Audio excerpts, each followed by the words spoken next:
So good morning, everyone. And it is with great pleasure that we follow today our journey of empowerment, collaboration, and innovation with our second day already of the event, Empowering Women as Champion of the Mediterranean Green Transition.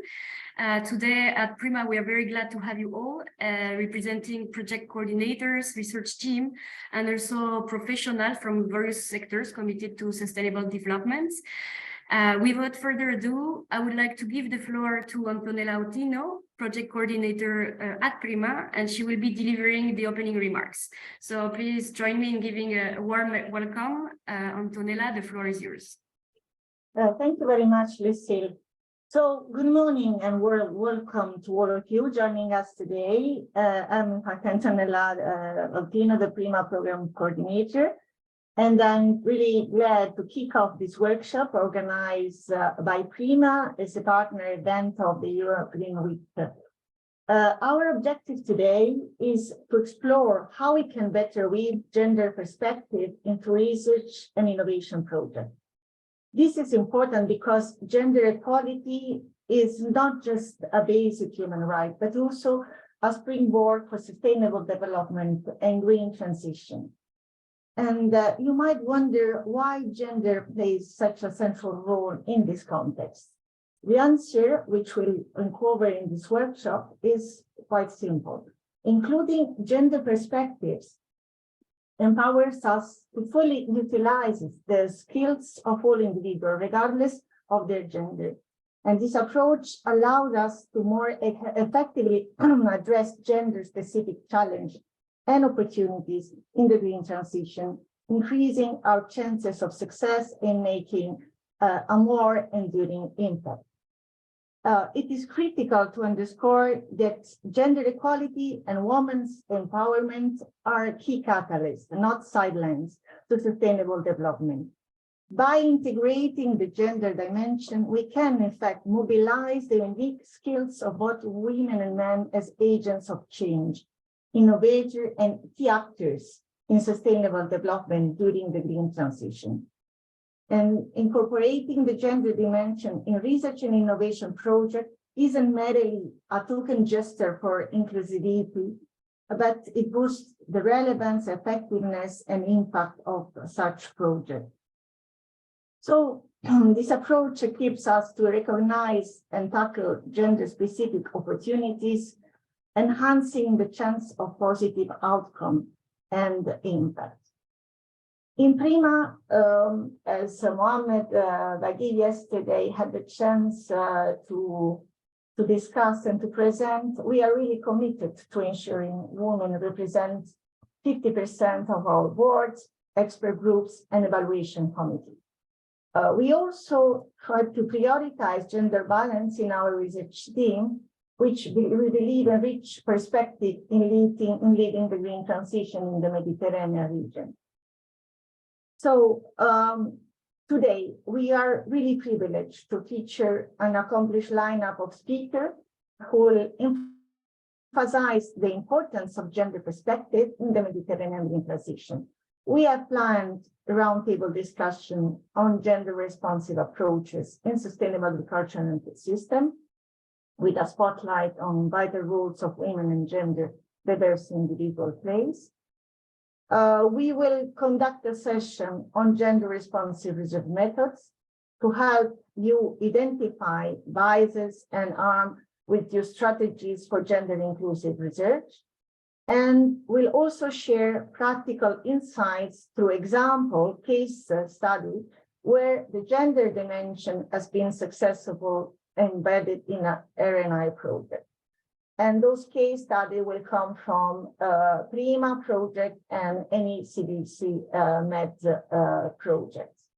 And we are really happy to have them on board today.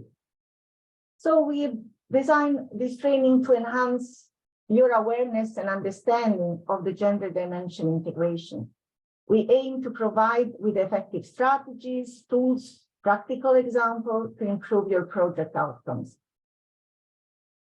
But please note that this workshop is participatory. So we really encourage you to ask questions, to share your experience and interact with our experts.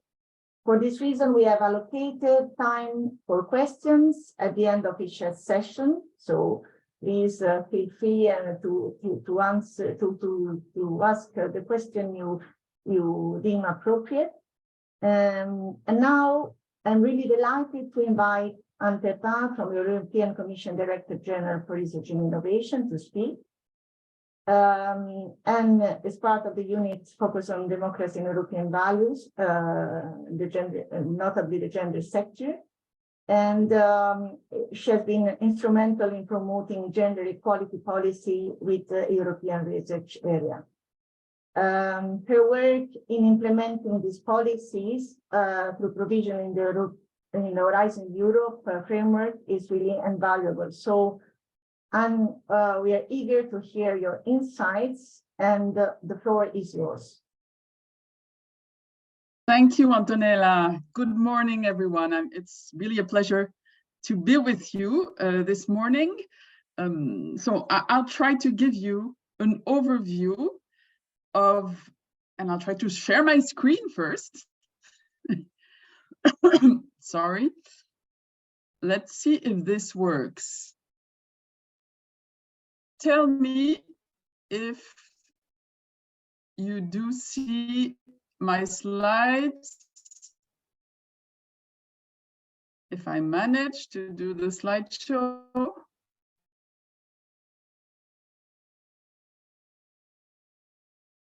Okay, it's a little slow, but please tell me if you do see my slides. I do not yet see them. Okay, you see them, I don't. So I see a little thumb up. Okay, so this might be difficult. It says my connection is next to the Wi-Fi. Doing this blinded. Okay, now it works. So indeed, I'm in charge of leading in the gender sector in DG Research and I'll give you an overview of what we understand by integrating the gender dimension to research and innovation content, we call it, but I'll give you a broader perspective of how we do that and in Horizon Europe, but also implement other gender equality provisions in Horizon Europe, the framework program for research and innovation, and also of the policy context. Horizon Europe, actually, gender equality provisions have been strengthened in the framework program that's enshrined in the legal basis, and that addresses mainly three levels. First of all, the eligibility level. So just to being able to participate in the program for certain types of legal entities, you need to have a gender equality plan in place as an institution separately from the program. Otherwise, you cannot receive funding from Horizon Europe. Then integrating the gender dimension into the research and innovation content is a requirement for all the research actions that's part of award criteria under the excellence sub-criterion. And that's what I really will focus on. But gender balance as well is really a target. As you do in PRIMA, we have a target of 50% women in all boards and committees and evaluation panels related to Horizon Europe within projects. Gender balance among the researchers is one of the ranking criterion when you have proposal with the same scores. So now, gender equality plans. This requirement actually for all public bodies, research organizations and higher countries. So there are quite a lot of in the Mediterranean area that are either member states or associated countries to Horizon Europe. You need to fulfill a set of mandatory requirements, which are the following. It needs to be a public document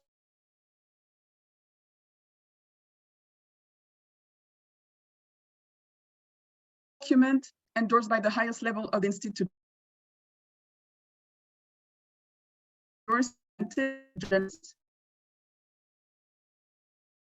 You need to follow, monitor, and especially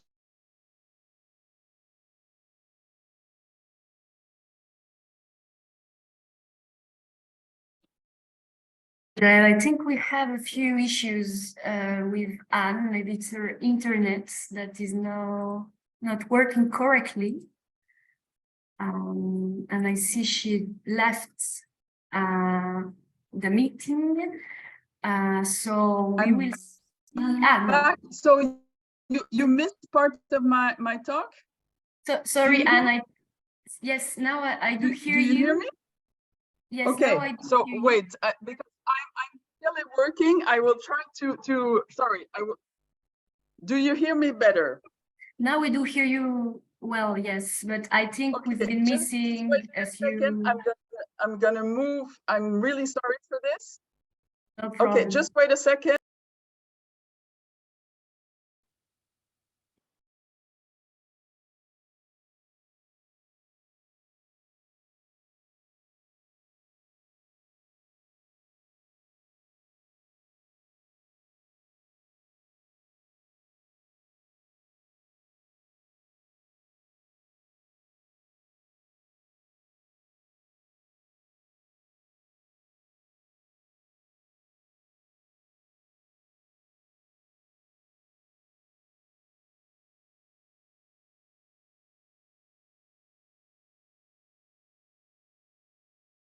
Do you hear me?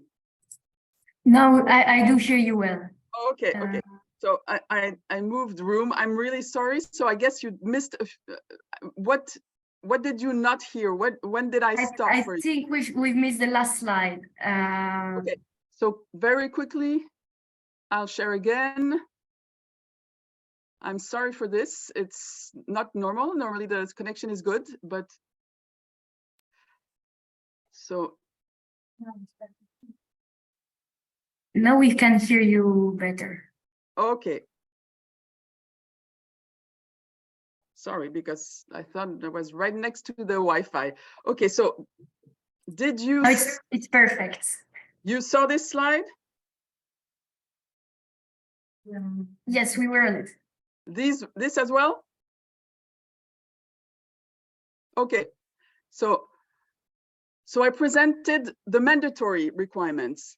Now we recommend that the following areas be covered in the gender equality plans that applicants need to have.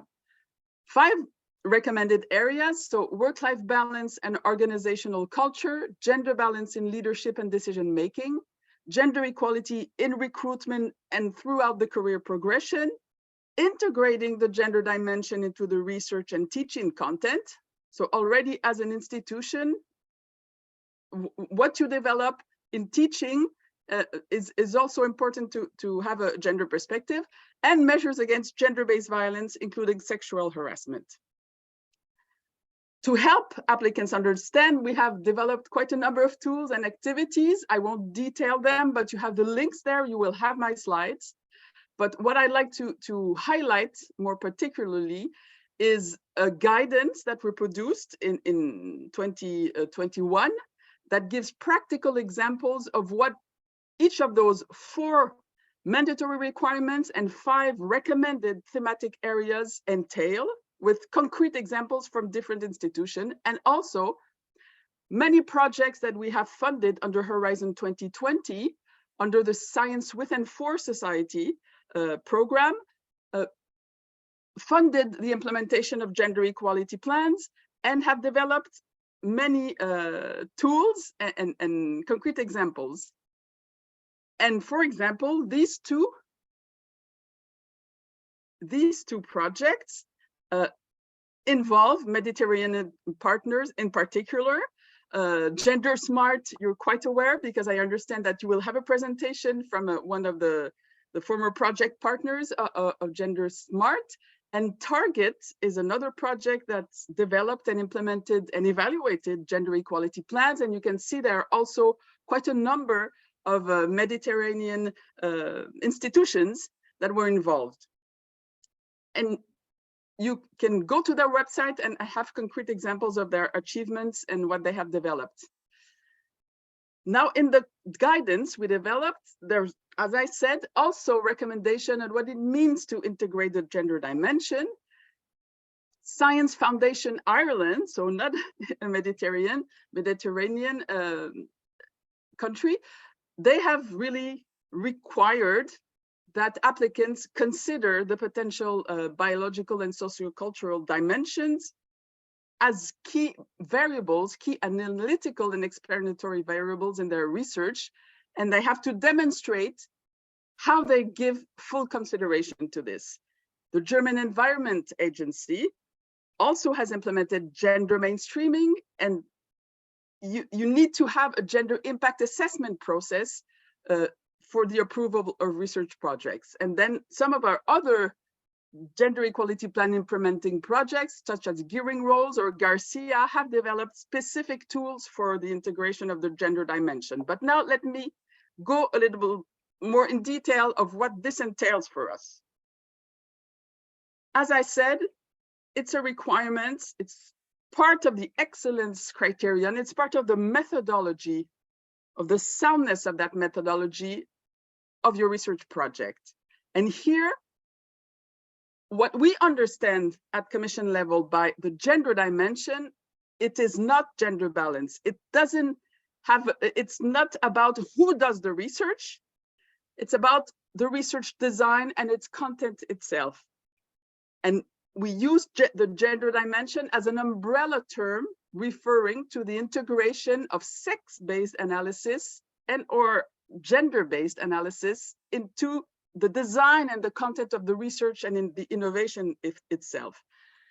And by sex, we refer to biological attributes, so genetic, hormonal, physiological, anatomical parameters that can have an influence on the research itself that you're developing, or even in the product design.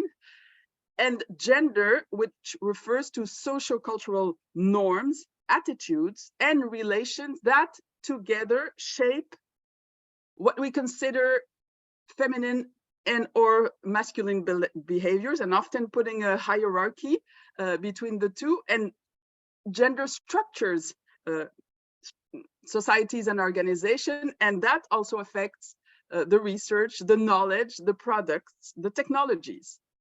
So these are really important and should be taken into account from the beginning when you set your research priorities, when you define concept, when you formulate your research question in your methodologies, of course, how you collect, how you analyze, how you interpret data, and how you report on them, and eventually how you transfer them into the market, into products that will benefit to everyone in their diversity, and that will promote gender equality. This is the approach that we have at the European Commission.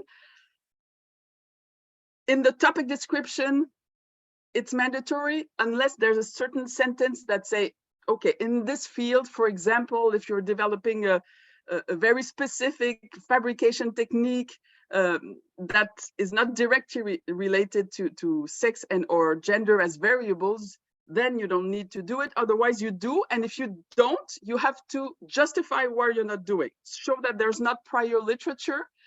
So that's the approach now in Horizon Europe. And why do we do that? I think I already explained a little bit with the previous slide.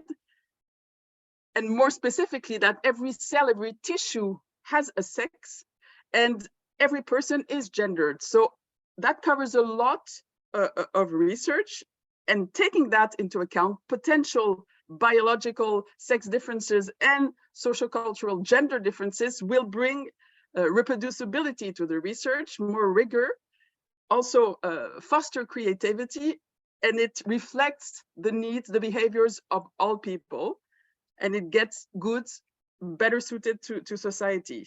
So things that tips that we give to researchers that apply, it's to think about whether the sex or the gender of the persons that are under study or the individuals that will be affected by the implementation of the research and the innovation results, so typically the end users, or if you're working on animals, the sex of the animals in the study, or even samples that are taken for human or animals, such as tissue, take that into account, or those taken into account in the methodology, the objectives, the work packages, the deliverables, so concrete things that you should think about, and how you collect data. And as I said earlier, is there existing literature? So you have different links here to additional resources, but our core resource is this report that an expert group produced in 2020. It was a follow-up to a previous report, and it develops refined methodologies, but also specific case studies on what it means to integrate the gender dimension, and sometimes looking at intersections with other social categorization and potential grounds for discrimination. So intersectional analysis. And you see here, there were 15 case studies, and there were some in the climate change field, energy, urban planning, waste management, agriculture, and I will highlight a few in the next slide to help you maybe understand the extent of what it can mean to integrate sex and or gender analysis into the content of research and innovation.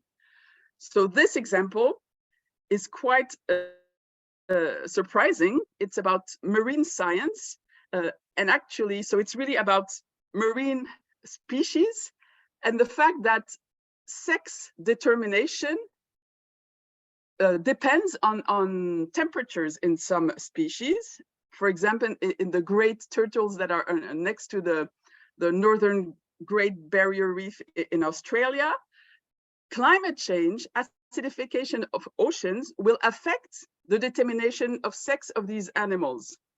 So, and what happens now is due to global warming in that part of the ocean, 99% of the juvenile turtles now are becoming female. So there's a serious risk of local extinction. So that's really looking at sex analysis, which has not been looked enough at, because there's a real importance to preserve biodiversity in really looking at the differential sensitivity of male and female marine organisms to climate change. So that's one example. And another one about waste management.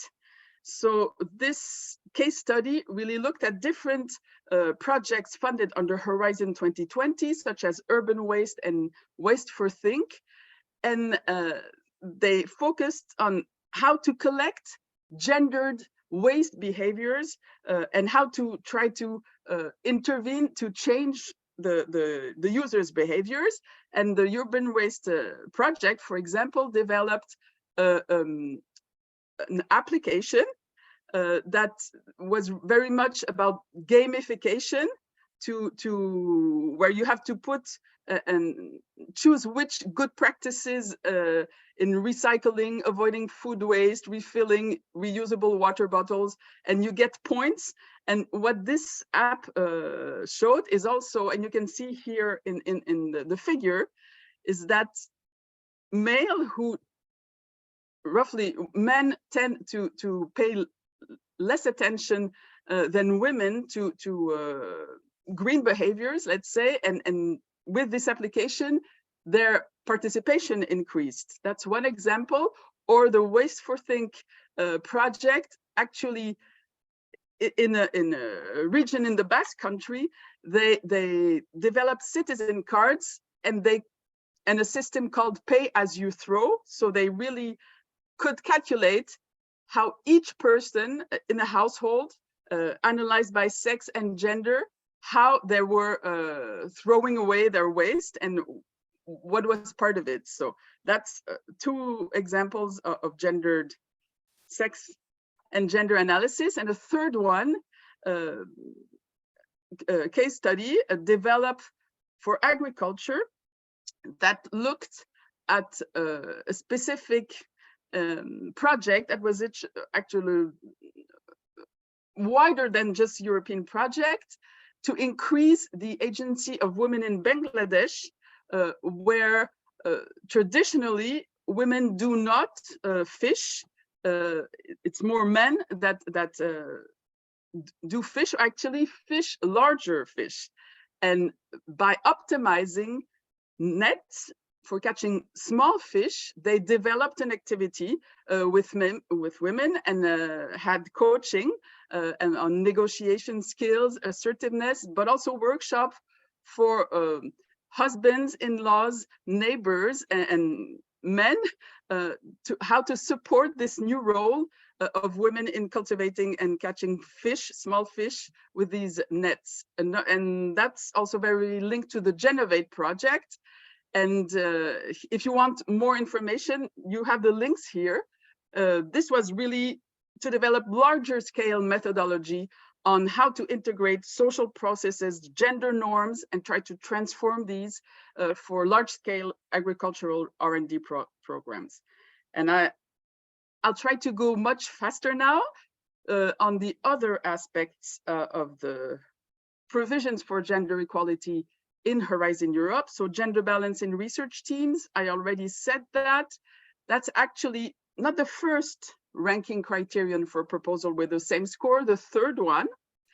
And a novelty that is worth mentioning as well is we have an inclusive approach to gender identity in Horizon Europe. Researchers can self-declare their gender along 3 categories: women, men, and non-binary. And of course, we also have dedicated funding for gender equality. Again, I won't detail everything, just to tell you that under the cluster 2, which is on culture, creativity, and inclusive society, there are several topics at each work program year to do research on gender equality, so gender and intersectional research. And in 2022, a work program, so just starting now, one of the project, Genesis, is specifically on transforming gendered interrelations of power and inequalities for just energy systems. So really supporting the European Green Deal. To support projects like Target or Gender Smart, under Horizon Europe, now we're going beyond just gender, opening to intersections with other personal identities and social categorization. And here you have a list of some projects that are currently funded under the gender equality stream of the widening participation and strengthening the European research area. And here AgriGEP might be of interest to you as well, as it's really in the sector of agriculture. Those are more recent projects, and there are still here in bold are the calls that will open in 2024. And I will finish with the policy context. Actually, I just mentioned European research area, and that is really our policy context at a European level, involving member states and associated countries. And you will see here that since 2012, gender equality and gender mainstreaming in research is a top priority for the ERA. And that includes the objective of integrating the gender dimension in research and innovation content. So really sex and gender analysis. So that is not new. That has been pushed for over a decade and implemented by member state associated countries, stakeholders, and the European Commission itself. And in 2020, we adopted new conclusions on the ERA, which highlighted that there was still a low level of integration of sex and gender analysis in research and innovation content, and overall persisting gender equalities, and also the need, as I said, to open to intersectionality. And this is our current framework with a set of documents that were adopted in November 2021. I won't go into the detail of those, but just to say that our roadmap for policy right now is the ERA policy agenda for 22-24, with a specific action, which is action 5, on promoting gender equality and fostering inclusiveness. And there are 4 specific deliverables. And one is specifically to work with research funding organization to develop principles for the integration and evaluation of the gender perspective and research in innovation content. And for this, we have created a subgroup of the governance structure for the ERA, which is the ERA Forum, and a large number of member states, 3 associated countries and stakeholder organization of universities, research performing organization. We're working together to deliver on these 4 deliverables here. And I will stop here just to tell you that if you want to know more, we have a website. You will have a link, and there's quite a lot of information there, and I'll be happy to answer any question you may have. Thank you. For this insightful keynote speech, highlighting the importance of integrating the gender dimension in research and innovation projects. And also thank you for opening the horizon of our workshop, providing us with concrete example and insights from project and initiative, because I think you perfectly set the tone for our workshop, which will question how to better integrate the gender perspective in all sectors, including those we are not always used to see what to talk about gender. So we are eager to see what will present our next speakers. I've seen in the chat that there were some questions. Maybe we can. Yes, I see. Is there a requirement? Few of them regarding the presentation and regarding so we will circulate an email after the event with a short resume and also the presentation. So if you agree, Anne, we can include your presentation because I think it raised a lot of interest from the audience. Since there are no question, I see in the Q&A. Maybe Anne, you wanted to. Sorry, Lucille. There is one, in fact, okay. That have been addressed to Anne. Okay. I see it. It's about, do private entities managing public funds need to have a gender equality plan? So right now, private for-profit institutions do not need to have a gender equality plan, but this may change. We're in discussion right now to extend the eligibility criterion to also public for-profit institutions. And already in the criterion, if you are a private research organization or a private university, you still have to comply. Thank you, Anne, for your answer to this question. I don't know if there are other questions from the audience. Just to break the out, feel free to take the opportunity to have this speaker here available for answering. If not, we can continue. Thank you. So thank you, Anne, again. And I see there is no more questions. So before we proceed to the next session, we would like to get to know a bit more of you all participants. And for that, we have prepared a Slido. Maybe you are familiar with the Slido, Mentimeter, some exercise that we have to get to know each other.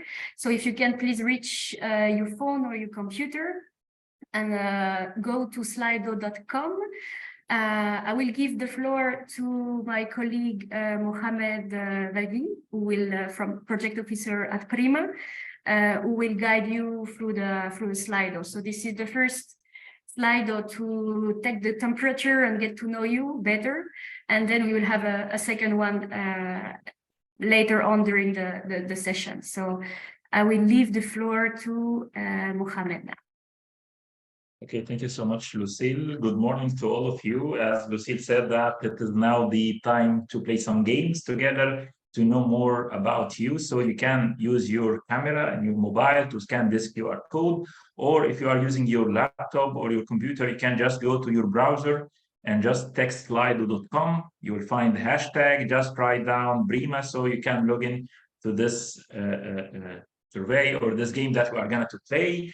The first set of questions, we want to know more about you. So the first point or the first question will be, please share with us your country or your nationality, just in a single word, like Spain or Egypt or Italy and so on. So just to know more about you.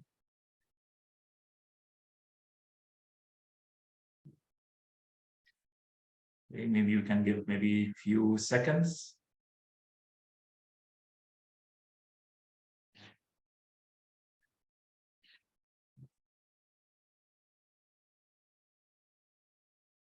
Okay, so far, almost half of the participants, or a little bit less. Okay. Any more input or response? So we can proceed. Okay, one participant typing, two participants still typing. Okay, so we have, yeah, most of the participants as expected from the Mediterranean. This is something we appreciate. So let's go to the second question about, are you currently involved in any research and innovation projects, or you just finished your research projects? Because this is related to the next question. That's why we want to know more about you. Good, that around 85% already involved in research activities.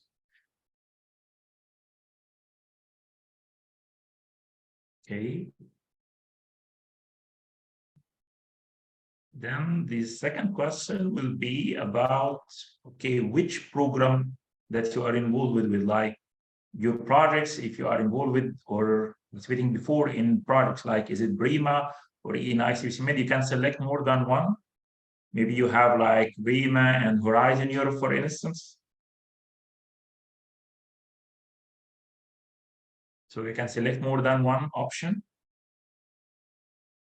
Good that we have around 90% from PRIMA, which is something we appreciate. But we have also good participants as well who participated before with Horizon Europe. So I think you are now aware about what Anna already mentioned in her so inspirational presentation. Okay, we have still some inputs, and then we can go to the fourth question about, does your research include gender-sensitive aspect that you should consider with your consortium members?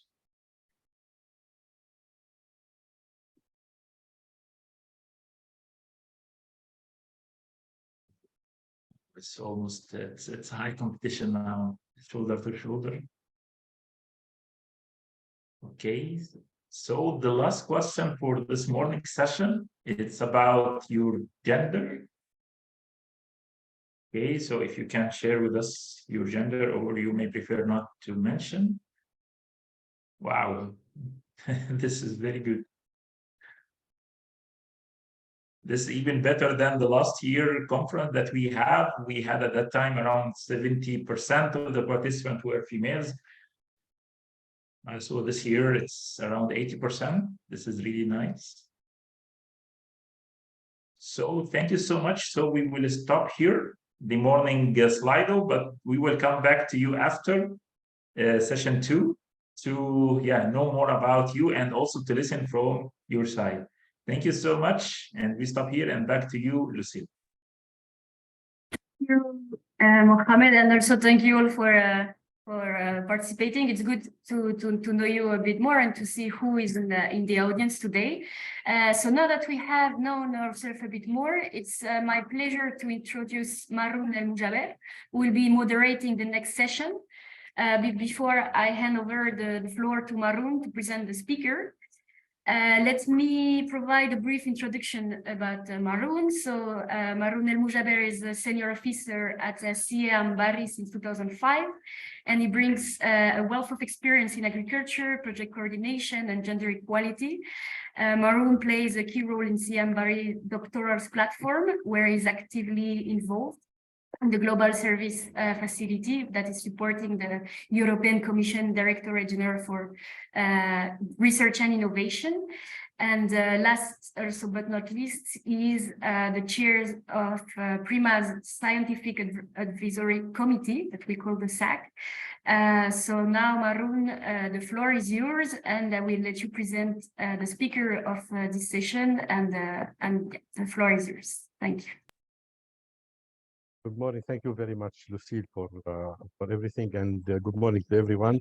And really, I'm delighted and honored to be here today, bringing all the support and of the Scientific Advisory Committee of PRIMA in including gender in our research.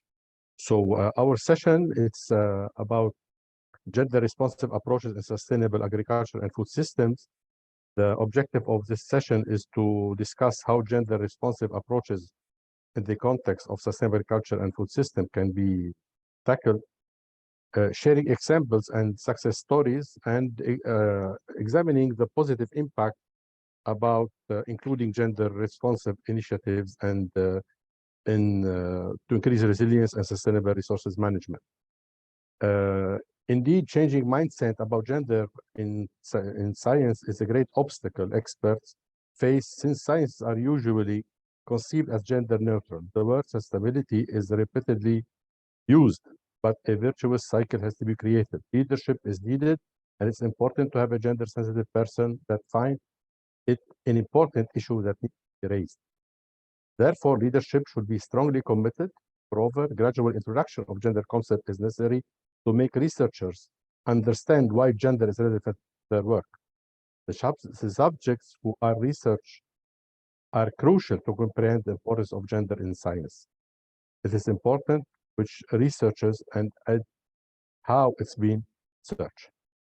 So to find some practical examples, and also to, I think, with our three speakers, high-level speakers, the objective is also to bring inspiration to our project coordinator and researchers present here today. I can see we are just 80% assisting to webinar. And with no more delay, let me introduce our first prominent speaker, Valentina Franchi. Valentina, are you there? Valentina? Yes, I am. Yes, hi, Maroon. Hi, everyone. Good morning. So Valentina, she's working at FAO for in Near East and North Africa region, has a significant contribution of women and gender diverse individuals to agriculture production, food security. So she had a large experience not only in the Middle East, and she's working on promoting gender equality and empower women in the agriculture sector. And Valentina will bring her personal and professional experience on how to promote gender equality and empower women in the agriculture sector. So my question to you, Valentina, is how, according to your personal experience, and how on your daily work you are bringing the gender equality and empowering gender in real actions, please. Thank you, Maroon. Thank you again for the invitation and to be part of this panel. So from the perspective of FAO and also from my personal perspective, there are three, let's say, elements that I wanted to highlight that I think can be common, let's say, to the work of the organizations and to the work probably of the participants who are attending this workshop. I think there is still, unfortunately, a strong need to have a gender responsive approach in any analysis, in any data collection efforts that we undertake to better understand the functioning and the transformation of agri-food systems. Unfortunately, what we see is that sex disaggregated data, gender relevant data and indicators are still in most cases not there. And this has a lot of implications if we focus on the research and innovation aspect, for example. What research, what innovation is needed, how it has to be shaped to really meet the needs and the interest of the women who work in the agri-food sectors, especially the rural women who are often those that are left behind and have really struggled to participate to shape this research. So the underestimation and the invisibility of the multiple roles that women play in agri-food systems, it's an issue. They tend to be underestimated by service providers, by practitioners, by project managers, by policymakers. And in the region where I'm working, the Near East and North Africa, but I assume that this is also the case for the rest of the Mediterranean, still this is mostly due by the fact that we don't have hard evidence, the data to substantiate our claims when it comes to have a more gender responsive approach. So I think that the first preliminary step is always to use gender responsive, gender sensitive approaches for analysis, for data collection, and FAO is at the forefront, both in terms of developing methodologies for conducting this kind of assessment, which can be used by everyone, by every organization, but also in terms of generating the knowledge. I think the most evident example is the very recent report that was published in April on the status of women in agri-food systems, which really summarizes 10 years of research and data on this topic. The second element, to be very concrete, how does this research, how does innovation in the agriculture sector in relation to climate change, in relation to natural resource management? Let's think about the problem of water scarcity in a region like the North Africa and the Near East. How does it reach rural women? How it can be made accessible to rural women? And here there's a whole, I think, reflection to be made on how to really make sure that the appropriate information, the appropriate practices, the appropriate knowledge is transferred adequately to the end users. And here again, I wanted to share one example because I'm just back from this regional forum that we hold on the use of farm-to-field schools. The farm-to-field schools are an approach widely used by FAO in the field, not only in the region, but everywhere in the world, which is really based on helping farmers to work together, experiment, develop based on their own knowledge, the best practices, the good agricultural practices that can help them improve their productivity, their production, face, like the impacts of climate change, have a more effective use of resources. And they're really based on like small groups that exchange. And what is really interesting is that the gender dynamics that this kind of approaches, very community-based, very, very participatory approaches can create. So not only farm-to-field schools are proving to be very effective to reach out to rural women, which normally are really marginalized from public extension services or even the private sector. So it's very good to reach out to them because the way the farm-to-field schools are organized, responds very well to women's constraints and women's needs. But also having women and men interacting in a certain way on exchanging their knowledge, experimenting together, has also led to a lot of changes in the dynamics of the groups, in the dynamics of the communities, in the dynamics of the households, to the point that we're really trying to see how to use this approach, not only as a gender responsive, but as a gender transformative tool. So a tool that can combine the dissemination of technical knowledge with approaches that really trigger a transformation of the discriminatory social norms and the rigid gender roles that we see very, very much entrenched in agriculture, in the agri-food system, to really overcome those root causes that are those that really held women back. Another example that I wanted to bring to the table, to the conversation. So farm-to-field schools have a number of adaptations. They can become farm business schools. They can be used as cooperative business schools. And they have, for example, this very interesting project implemented in Lebanon by FAO, thanks to funds of the Canada Cooperation, which is really focusing on supporting not just the farmers, but really the women and the women's groups and cooperatives that work more on the processing and the retailing. We know very well that, for example, in the Mediterranean, that is a key area, key node of the chain in which women intervene, much more than at the production level. So this is a key area in which research and innovation should really reach the small scale, micro and small entrepreneurs that are struggling to participate, especially in the formal sector.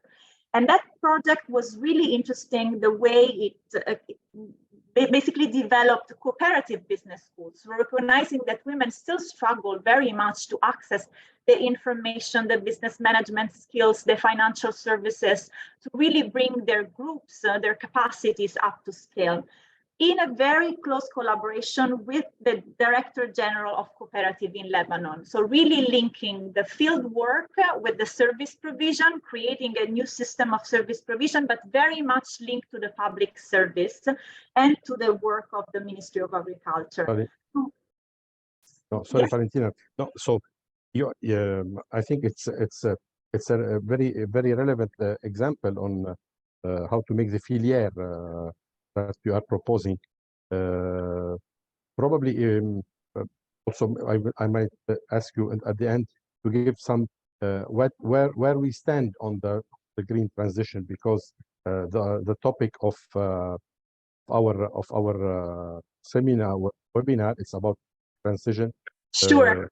Yes. Yeah, obviously, both approaches, both the farmer field schools and these cooperative business schools, really integrate the aspect, the environmental friendly and the climate change, climate resilient practices within. Because exactly this is what usually we see rural women struggle to gain access to.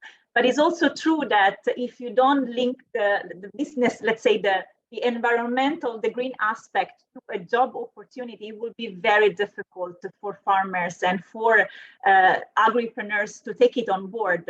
Because the discussion we had recently, I was recently in the field, is like, yes, we train them on how to reduce, for example, the use of pesticides. But if farmers don't see also the economic advantage of, embracing a green transition, that will become very difficult. So what FAO is really typically doing, and I think that's the win-win solution, is really to see how this can also be linked to better access to markets, so that farmers are also incentivized, or small-scale processors, small-scale retailers are also incentivized by an economic return. Okay. Thank you, Valentina. Since we are talking about people acting on the field as you are doing, let me ask our second speaker, Sukaina Bouraoui. Sukaina, are you there? Sukaina has been the executive director of Kautar. Kautar, in Arabic, that of London's very nice things in Asia. She had a large experience in law, in social sciences. I will not spend more words. And Sukaina, if you don't mind, according to your large experience with Kautar, because I know Kautar since long time, probably you were also in PRIMA-MED, one of the first projects on gender and water. Yes. I remember very well with our institute. So can you give us how you are acting on the ground, and how Tunisia, because we are all aware that Tunisia is a really leader in producing gender issues also in institutions. So I think we have a lot to learn from Tunisian experience. With no further delay, Sukaina, please.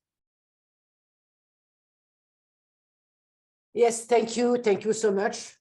Let me thank you first to give me the opportunity to participate with all the men and women around the table, and to be moderated by men, but that I know that you are a gender man, and because you are gender men, you are gentlemen men.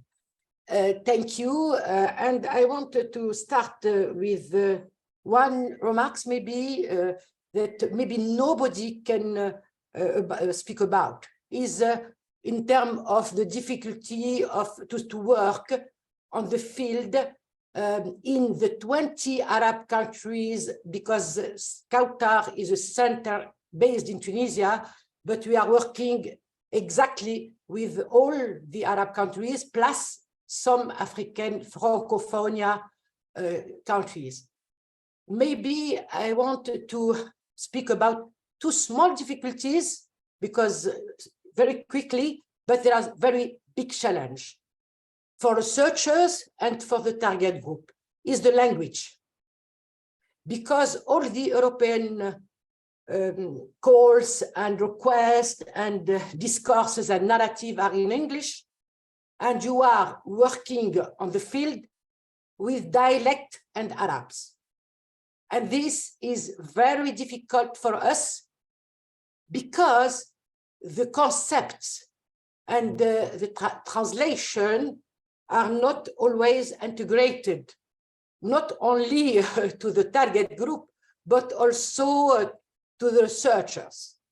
And this is really a challenge for all our projects. And I think that since the European Union are not aware about these difficulties, we cannot really give a very good feedback on what we are working and how are the results. It's just these difficulties because I want to speak about the language and the concepts.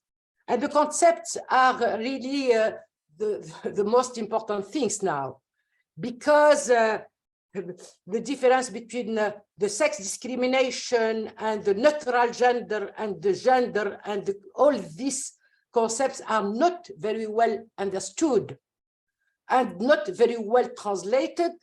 And we face a lot of challenges, not only with the target populations, but and rural women and men, but also in our countries with researchers and sometimes with the public authorities. I think that we cannot go ahead if we don't raise this first point.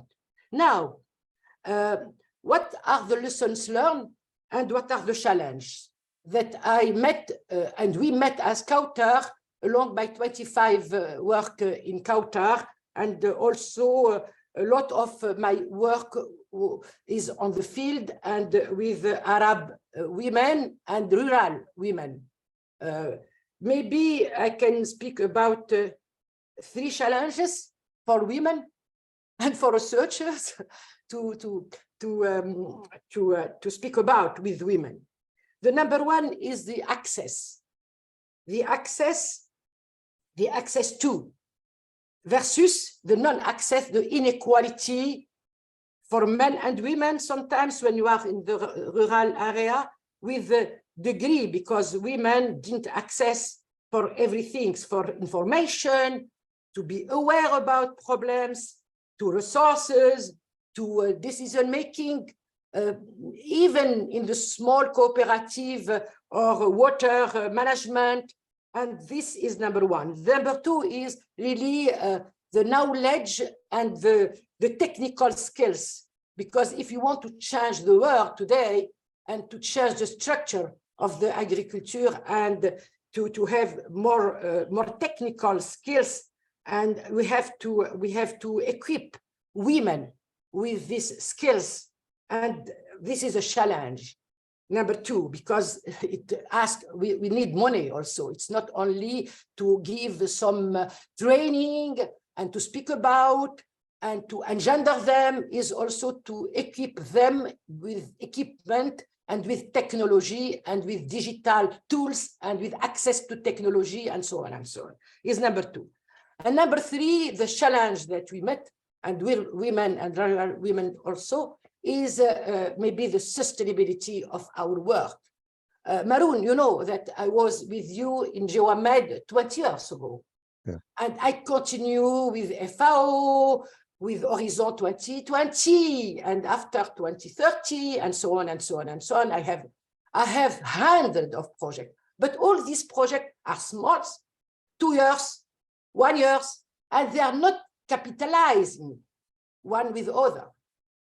And it's Yeah, it's not because we don't want, because we are trying to capitalize and to make a figure of puzzle. But the problem is that the other side is not aware about the need to sustain what we succeed to have in 2 years or 18 months. This is the three challenge that we met in the field. Okay, now we can speak about other things. Okay, thank you very much. I know really you put the light on the main issues, and I think we are starting with what Valentina said, and now what you said. We are constructing and we are giving really some good examples. Sukaina, I know that you have a video. Probably let's put it at the end, so not to lose the momentum that we have, and give the floor to Anna Dorangrikia from UFM, since we are talking about politics. So who better than Union for Mediterranean can give us also some insights about what they are doing. And Anna is very well known on her commitment and her involvement in different actions of the Union for Mediterranean. She's the program manager of Gender Equality and Social and Civil Division. She has a long-lasting experience as senior expert in programming, monitoring, and evaluation. Anna, without any further delay and without losing the momentum that we have, can you kindly provide us an overview of how supportive measures and resources, because what Sukaina just mentioned about how to give sustainability and continuity to all these small actions that are being carried out in the Mediterranean. Anna, please.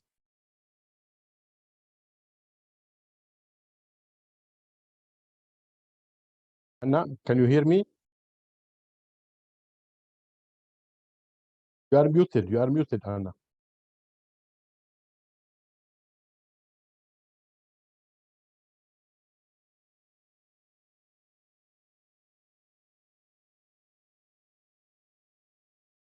Lucille, can we help her in some way, or?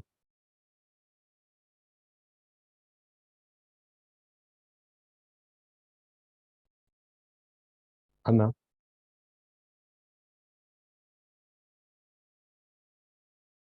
No, we don't hear you, Anna. You are still muted.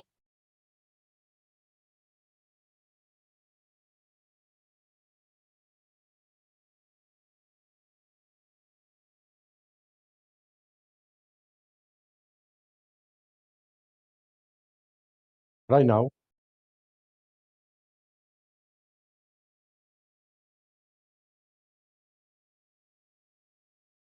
No, you are still muted. Probably you have to restart your computer. No, Anna, we cannot hear you.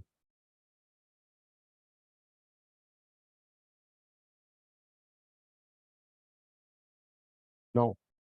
So Anna, please, probably restart your computer, and meanwhile we will send the video of Sukaina. Okay, please, Sukaina, can you please let me just give a word of explanation about the video, because Anna is not here with us. Maybe the lesson from the field is that the researchers had to integrate women as actors and really to listen to their voices and needs, and is what we are doing now, not only in Tunisia, but in Senegal, for instance, in Jordan, in Lebanon, and in other countries. And I think that when you have really as partner women, rural women, and let them to be aware about that what they are doing on the field, it's linked with climate change, is linked with the transformative paradigm, I think that they will work better. I think this is very important. They are not obliged to work only at local level and not have the right to dream that they are contributing for the climate change or for the change. I think that this is very important. I see that Anna is here. Anna, Can you hear me? Anna? Can you hear me? Yes. Yes, now we can hear you loud and clear. Okay, please, don't worry, it happens. Okay, please, the floor is yours. Thank you very much. Sorry again, thank you to PRIMA for this invitation. A pleasure to be here, especially with Valentina and Sukaina. You were mentioning the role of politics in supporting green transition with a gender perspective. The Union for Mediterranean basically is not a donor. What we can do is to push the politics and regional stakeholders to commit and to follow up with concrete actions on key challenges to find solutions. And about the key challenges, both Valentina and Sabrina have already mentioned about this. Let me just stress two elements that, in my opinion, it's important to have in mind when we work to formulate concrete policies followed up by implementation. First of all, it's true that we need data, but we need to use data. We just don't create or gather or monitoring data. We need to use to put them in practice. This means that somehow we need also to work in terms of capacity building for public institutions to know how to use this data. What does it mean from one side, the data provided in the FAO report on agri-food sector and women, which say that if we would have more women in the green labor market, we can reach a huge increase in terms of GDP, especially in the MENA region. How to use this data? This means that I need to use a methodology to develop gender-oriented policies. Does not mean only gender mainstreaming. This means targeted policies, targeted action. And of course, these need to go in parallel with mobilizing funds. These mean investing, not only from public, but also from private sector. And when we talk about green transition in the MENA region, we talk about access to labor market, but means also access to skills, access to technology, access to research outcomes. And based on the presentation made by DG Research before, from one side, I'm really happy that at European level, there is this quite focus on gender equality plan, but we should also think how to translate this in concrete action, supporting also the non-European research and universities. This is why the Union for Mediterranean is planning to organize some capacity building workshop for MENA universities and research centers on how to develop a gender equality plan, not only because it can be a compulsory requirement to apply for EU funds, but because it's important to define in terms of contents, in terms of methodology, the research in the MENA countries. Second thing, it's important to have politics, but it's important to have projects. As just to give an example of what Sukaina was mentioning about the importance of capitalize, how we can capitalize. From the Union for Mediterranean, we can label specific good practices in specific areas. One of the most recent projects that have been labeled by the UFM is called Smart Desert. It's a project implemented in the northern region of Jordan.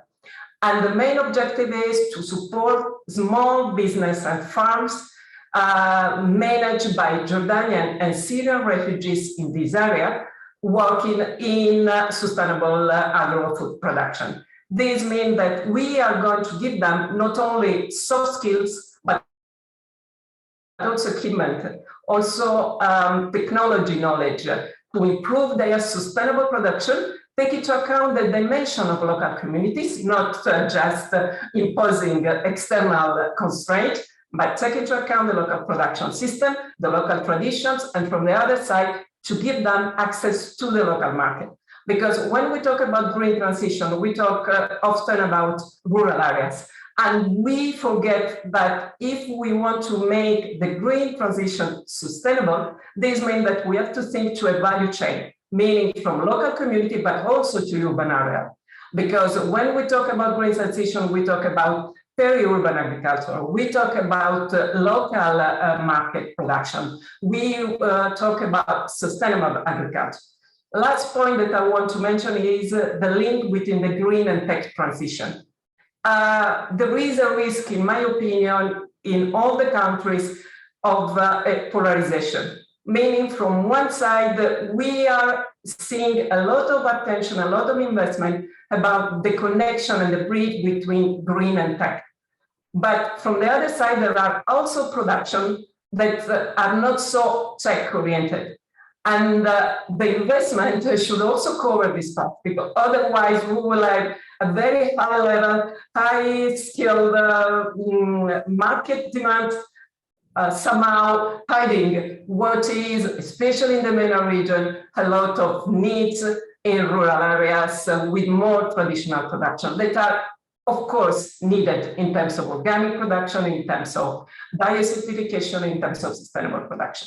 I know that I have a few times, so I stop here and we'll be able to talk about it.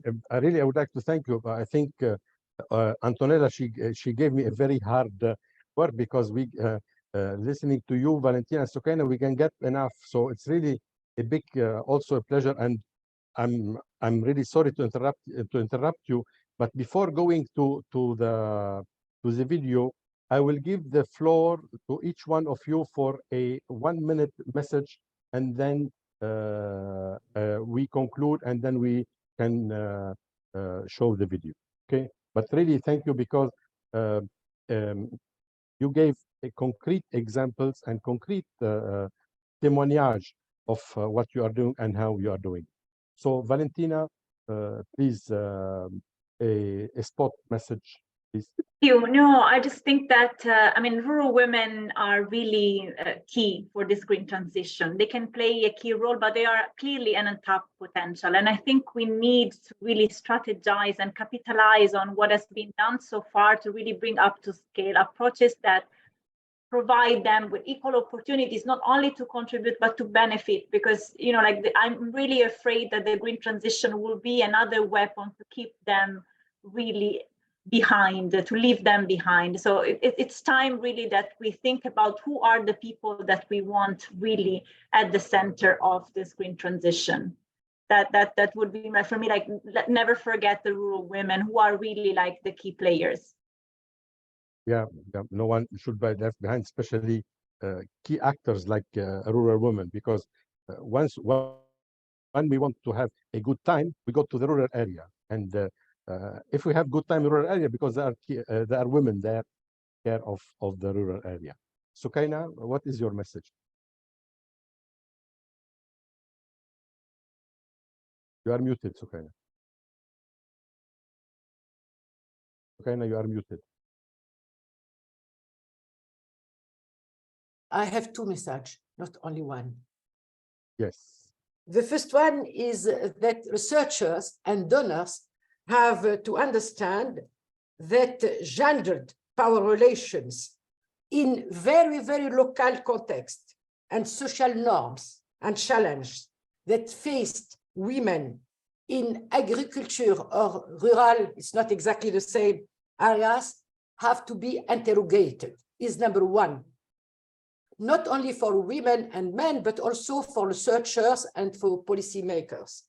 Number one. Number two, really to understand, but to take into consideration, to integrate in our mind, because it's not really integrated, that rural women are the main workers and the main security food providers in our countries.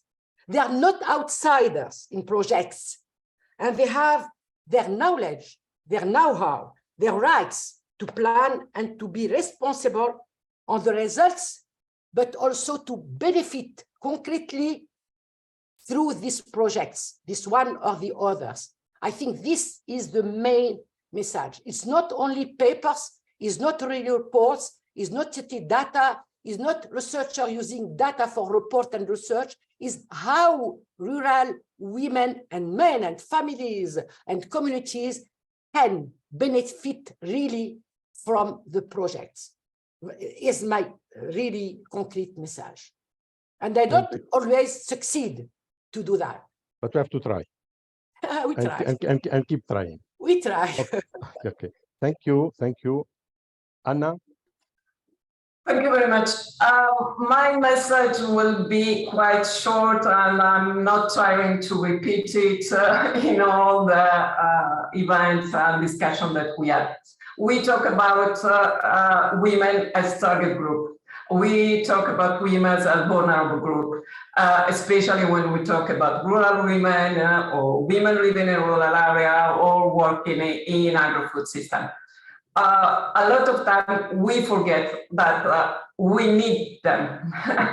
We should listen them, because being them farmers, being them researchers, being them students, politics, we need women on board to listen what they need, because what will bring from an external point of view will be never enough to make our project sustainable and useful. And that's okay. Okay, thank you very much. As has been said, I was part of the Gender Smart project that has been mentioned before, and I'm inviting often to why you are involved in that. Okay, and because I think I believe in equality.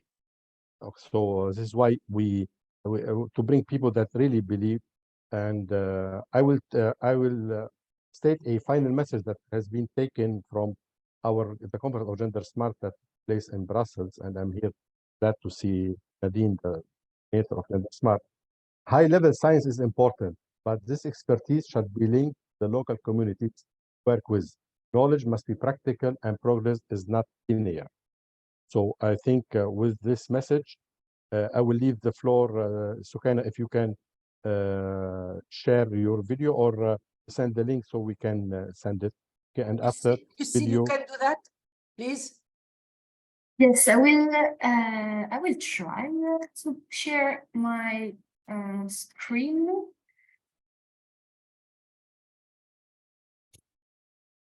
My screen.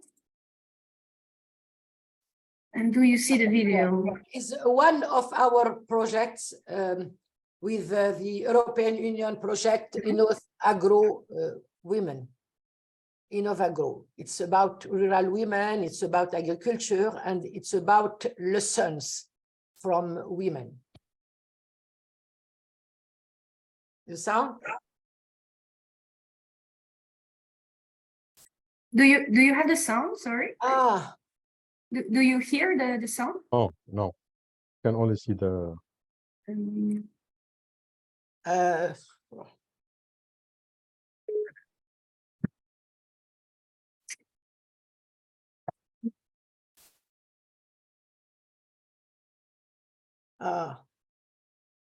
I have subtitle in English, and they are speaking in Arabic.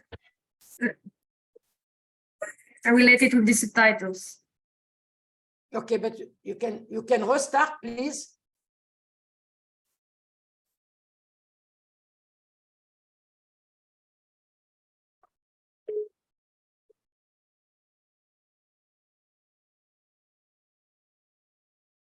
Why you have not the sound?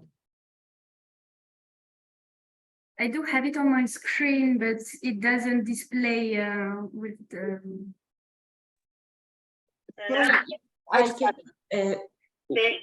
You have to close the video, and then when you open it, you share the sound. There is something that when you open it. You understand why something you have to click on, telling that you have to share the sound. Do you want me to try with my screen?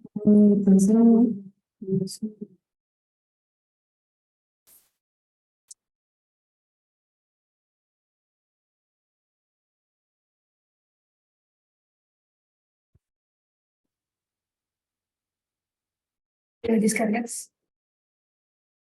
Um,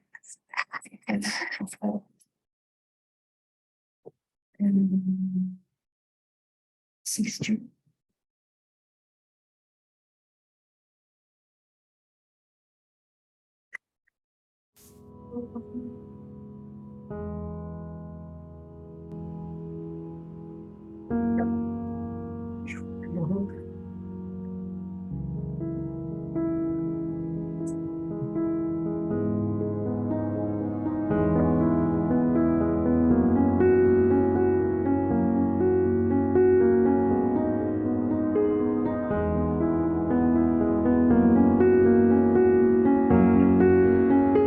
أنا مستفادة من مشروع إنوفا جرومد. كانت لي فرصة معناها بالنسبة لي يعني فرصة عظيمة بالحق معناها ما كنتش نتخيل إن نهار في حياتي إن باش تجيني فرصة هيك باش نأسس مشروعي الخاص. حلمي في الحياة إني نعمل مشروع. تعبت من خدمة قدال الخواص، ما يعطينيش حقي، ياكلني في وقتي في برشا حاجات.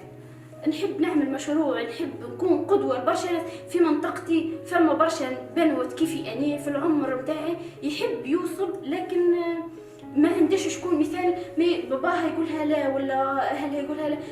كي أنا نبدأ لا هونها ابتسام حتى هي عملت، لا ربما تكون لهم حافز. أني رئيس مشروعي، أني نخدم فيه كيفاش كما نحب ووقت اللي نحبه. from South Tunisia. أنا بالحق الأهداف متاعي في حياتي. كلمتني الاسم نسيته بالضبط، أما قلت لي راني من كوثر. قلت لي راهو أنت شاركتي في مشروع تبع التمكين الاقتصادي للمرأة والكل. قلت لي احكي لي على روحك شوي. الناس خيلها تمكين اقتصادي وكهو. شجعونا على مشروع التيلابيا، قالوا لنا راهو مشروع ناجح ويمشي معاكم وكل شيء. كون وقتها بدينا معنا في دراسة المشروع وتحضيرات قدمنا المشروع متاعنا. قبلنا بصراحة بشرتني ابتسام يعني أول ما هبطوا الأسامي متاعنا وقتها في المنحة. هي كلمتني قالت لي راسها هي قبلونا. التيلابيا راهي هي من عائلة لوراتا، لكن راهي نوعية أخرى، وهو راهي قلنا ثقافتها إنها ما زالت مش قبلتها ياسر، لكن راهي قاعدة ناس تخدم فيها وقاعدة ناس تسترزق منها بصفة غريبة. قلت لها لطيفة هذا هو. بدأت الحكاية بليان في الفيسبوك كنت باش نشارك فيه. معناها كان بصراحة إعلان مشجع. بدأت من وقتها قبلوني كلموني تقريبا بعد أسبوع قالوا لي رانا قبلناك. وبصراحة شجعت بالرغم راهو في جرجيس معناها نمشي من بغرار لمدنين وبعدين من مدنين لجرجيس. لجت الفرصة إن باش نمشي للأردن. صراحة أول مرة نخرج من برا تونس. كي مشينا غادي صحيح فرحانين بالفرصة إن خرجنا من تونس، لكن في نفس الوقت كي مشينا غادي ولقينا الجماعة كلهم إنهم عنده فرصة إنهم باش يمولوا مشروع. حسيت هيك شوي وجهتني إن حسينا روحنا كأن على هامش الملتقى غادي في الأردن. هديت الميكرو وسألت قلت لهم يا أخي عندنا الحق إن نشاركوا معناها فيها المنحة ثانوية وإلا لا؟ قال لي وقتها الممثل الأوروبي اللي يحكي فهم قال لي إيه نجموا تشاركوا. هذه بصراحة روحت الفرحة عالمة من الأردن. من اللي روحنا أنا وابتسام ديريكت. مشينا لجرجيس للمندوبية نتاع الصيد البحري، ما خليناش واحد ما سألناش، ما خليناش واحد ما تبيناش معاه. بدينا في دراسة المشروع، الناس تمشي تحوس وتخرج في العرسات وإحنا مكبوبين على دراسة مشروع. احنا بنينا المشروع نتاعنا برغم الصعوبات برشا بالحق. اعترضتنا لكن ما يئسناش، ديما انا وابتسام ديما للامام الحمد لله. مشروعنا مازال صغير صحيح، اما رانا باش نسمع ان شاء الله نكبروه. فرحة ما تتوصفش بالحق. راني مع تعبي اللي عديته 3 سنين والا اكثر عذاب نسيته في لحظة من اني نشبح في الحداد في وسط الماء.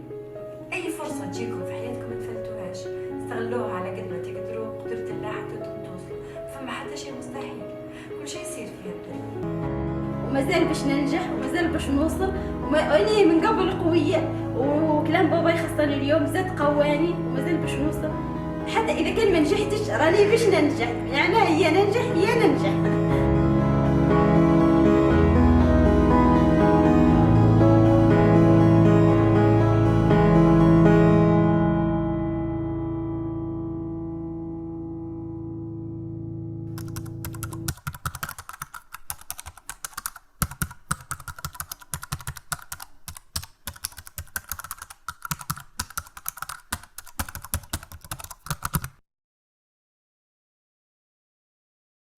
Okay, thank you. I think no words can be said after what we have.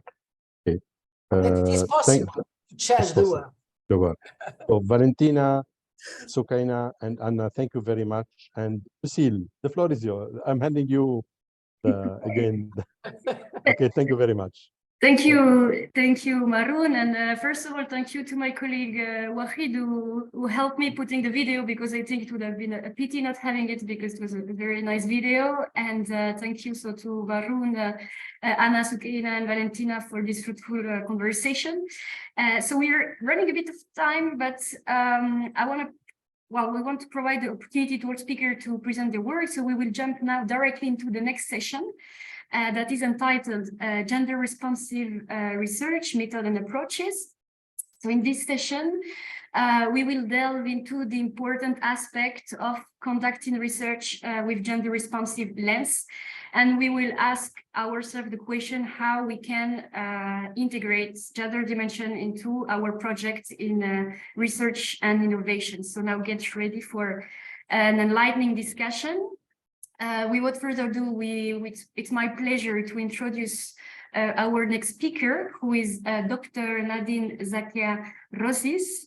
So Dr. Zakia-Rossis is a food scientist at CIRAD, based in France, and specialized in the impact of processing on the food quality and safety. And with her expertise today, in the last year, she has successfully coordinated multiple European projects. She has dedicated her career to scientific team management, serving as Deputy Director for Research and Strategy at CIRAD for 10 years. And recently, she led the Gender Smart project that we had the occasion today to mention this project several times. It's a project that concluded a few months ago. So Gender Smart, as the name suggested, is a project that places a very strong emphasis on gender inclusivity.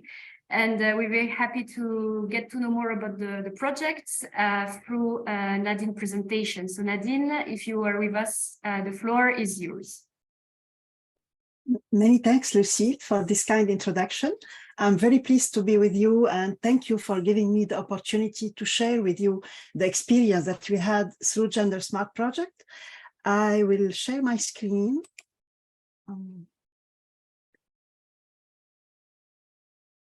Could you please tell me if it is okay from your side? Yes, so I can pass in presentation mode and it will be perfect. Yes, just a moment, because yeah.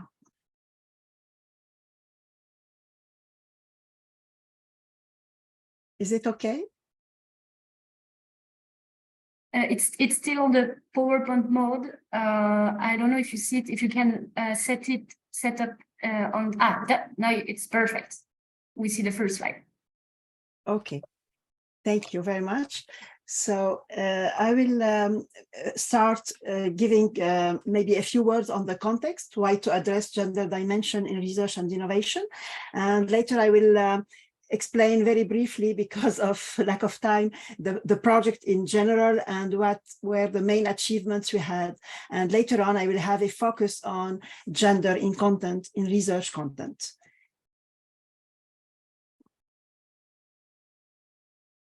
Well, why to address gender dimension in research, education, and funding institutions? As you know, there were in these last year a great evolution of national, European, and international policies and regulations. And now gender is more visible in these policies and regulation. We have also the link to the Sustainable Development Goals. And as we see, there is an evolution in the words and in the terms. For the last years, we used a lot the term, for example, parity, and later on we used equity, further on equality, and now we are seeing openness towards diversity, inclusiveness, and further on towards intersectionality, and this was mentioned by Anne in the first speech. Gender is one of the pillars of the responsible research and innovation in Europe. And this initiative, Responsible Research and Innovation, was a cutting issue in Horizon 2020 calls. And it is to link science with society. And as in the previous session, we have seen from Sukaina, Valentina, and Anna, that it is really very important that the beneficiaries and stakeholders are in the center of the research. So we have to link science and society, and gender now is one of the pillars of this. It is now considered by donors and foundation as an assessment criterion of the project proposals, and Anne from the European Commission showed us how it is mandatory now to have at least a gender equality plan and recommendation on having gender on board. And last but not least, and in the previous session, we talked a lot about women who are essential stakeholders in the worldwide agri-food systems. And you can see from the picture that they can contribute to agriculture, to farming, to processing, to retailing, and they are really essential actors in these chains and in these agri-food systems, but they are often invisible and unseen. So according to this context, we were many institutions gathering together to build a proposal of Gender Smart project. Gender Smart stands for Gender Science Management of Agricultural and Life Sciences, including research and teaching. So you can see that the thematical scope is agriculture and life science, and we included research institution, teaching institution, and funding agency also. We were 9 partners. You have below the green line the name of partners. We were 9 partners coming from France, Spain, Italy, and from Italy was Siam Bari, and Maroon was leader of one of the work packages of the project. Cyprus, we had the Czech Republic, Ireland, Netherlands, and Belgium. So the project in a nutshell, we were 9 partners, 7 of us were JEP implementing partners, and 2 were supporting partners or technical partners, and who supported us with tools and methods and approaches. The project lasted 4 years. It started by January 2019 and ended by December 2022. And we had last week the approval of the European Commission on the final reports. And we had a financial contribution of the Europe for around 3 million euros. Well, the Gender Smart project, the expected output of this project was to design and implement fully fledged gender equality plan, JEP. And now we see the importance of that, because now our institutions are ready for responding to Horizon Europe calls, because now it is mandatory that the institution have this JEP. And these JEPs were built around 4 challenges. The first one was to build a gender equality culture in our institutions, to develop equal career support measures, to reshape gender in decision-making and governance, and to integrate gender in research, teaching, and funding. So these were the thematic challenges, the 4 challenges. Around them was built the JEPs. The JEPs were tailor-made, which does mean that each institution worked on their own JEP, that it is adequate to its structure, and we shared a lot within the consortium, fully operational and long-lasting beyond the project duration. And the expected impacts of this project were that women and men in our organizations have equal career opportunities and equal decision-making power, and that in our institution, the strategy will become more gender sensitive and generate fully inclusive innovation processes. Well, here is really a brief overview on our major achievements. I will not go into details because you can find all this information in the website. Just to give some achievements, first of all, the JEP implementation. So before implementation, we have to design the JEP collectively, but as I said, each institution according to its priorities, its structure, and its constraints. And we worked, all of us, on the gender equality values that we co-designed in our institution and shared within the consortium. And this was really a pillar for us. The JEP is based on core values that in the institution. Later on, there was a lot of work for institutionalizing the gender issue and mainstreaming gender in our strategic documents in each institution. And this so inspired and guided the institutional strategic evolution in the of the partners. And we can see the evolution from the start of the project until now. We had really an evolution in the institution, in our top management, in our decision. We think that we are now more gender sensitive than 4 years ago, even if you are on the road, and we have still many things to do. And all the action were on 2 levels, scientific orientation and partnership, and on the side of administrative and human resources, we worked on procedures and agreements which were signed on teleworking, geographic mobility, career management, recruitment, family and professional life balance. So all these procedures are now well stated and mainstreamed in our strategic documents. We also worked really on continuous and sustainable change in the knowledge, practices, and behaviors in partner institutions, because it is really a road, and each day we learn more, but we have also to apply what we learn and to get this as behavior, normal behavior. It could be simple things. For example, we can see, at least in my institution now, a difference. For example, when we start meeting or we start speeches, just to say hello in inclusive way, and to say, for example, in French, bonjour à toutes et à tous, just being inclusive and saying hello to women and men, which was not done before. For us, it's really a small success, but it is really a success. And we put in place networks of what we call change agents, which are staff in the institution who were like ambassadors for this gender, who alerted when there were identifying biases, and who were promoting the gender change. We also put in place a lot of training in our human resources services. We put in place a community of practices for gender in research content. I will detail this. I will put a focus on this later. We also started to include gender issues in project call and proposal in a most visible way than before. And we worked a lot on gender sensitive communication guidelines. And you can see in the picture 2 documents on a charter in the institution for this inclusive communication without biases, really inclusive and diverse.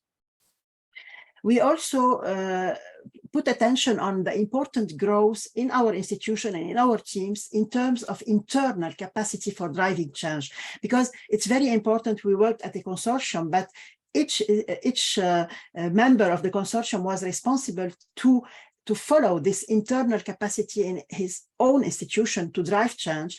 And in particular, we developed skills for applying participatory approaches. And in the previous session, the 3 speakers emphasized that, and I think so, and in my institution we work like this, that the scientists should not make the science alone and later on transfer to the beneficiaries, but that the beneficiaries, and especially the women, should be from the beginning participating in the science, in this research. So these participatory approaches are really very important to co-design with the beneficiary from the beginning. We also were aware on growing knowledge on gender, because we started, let's say, from zero, and we acquired gender and we shared it in the consortium.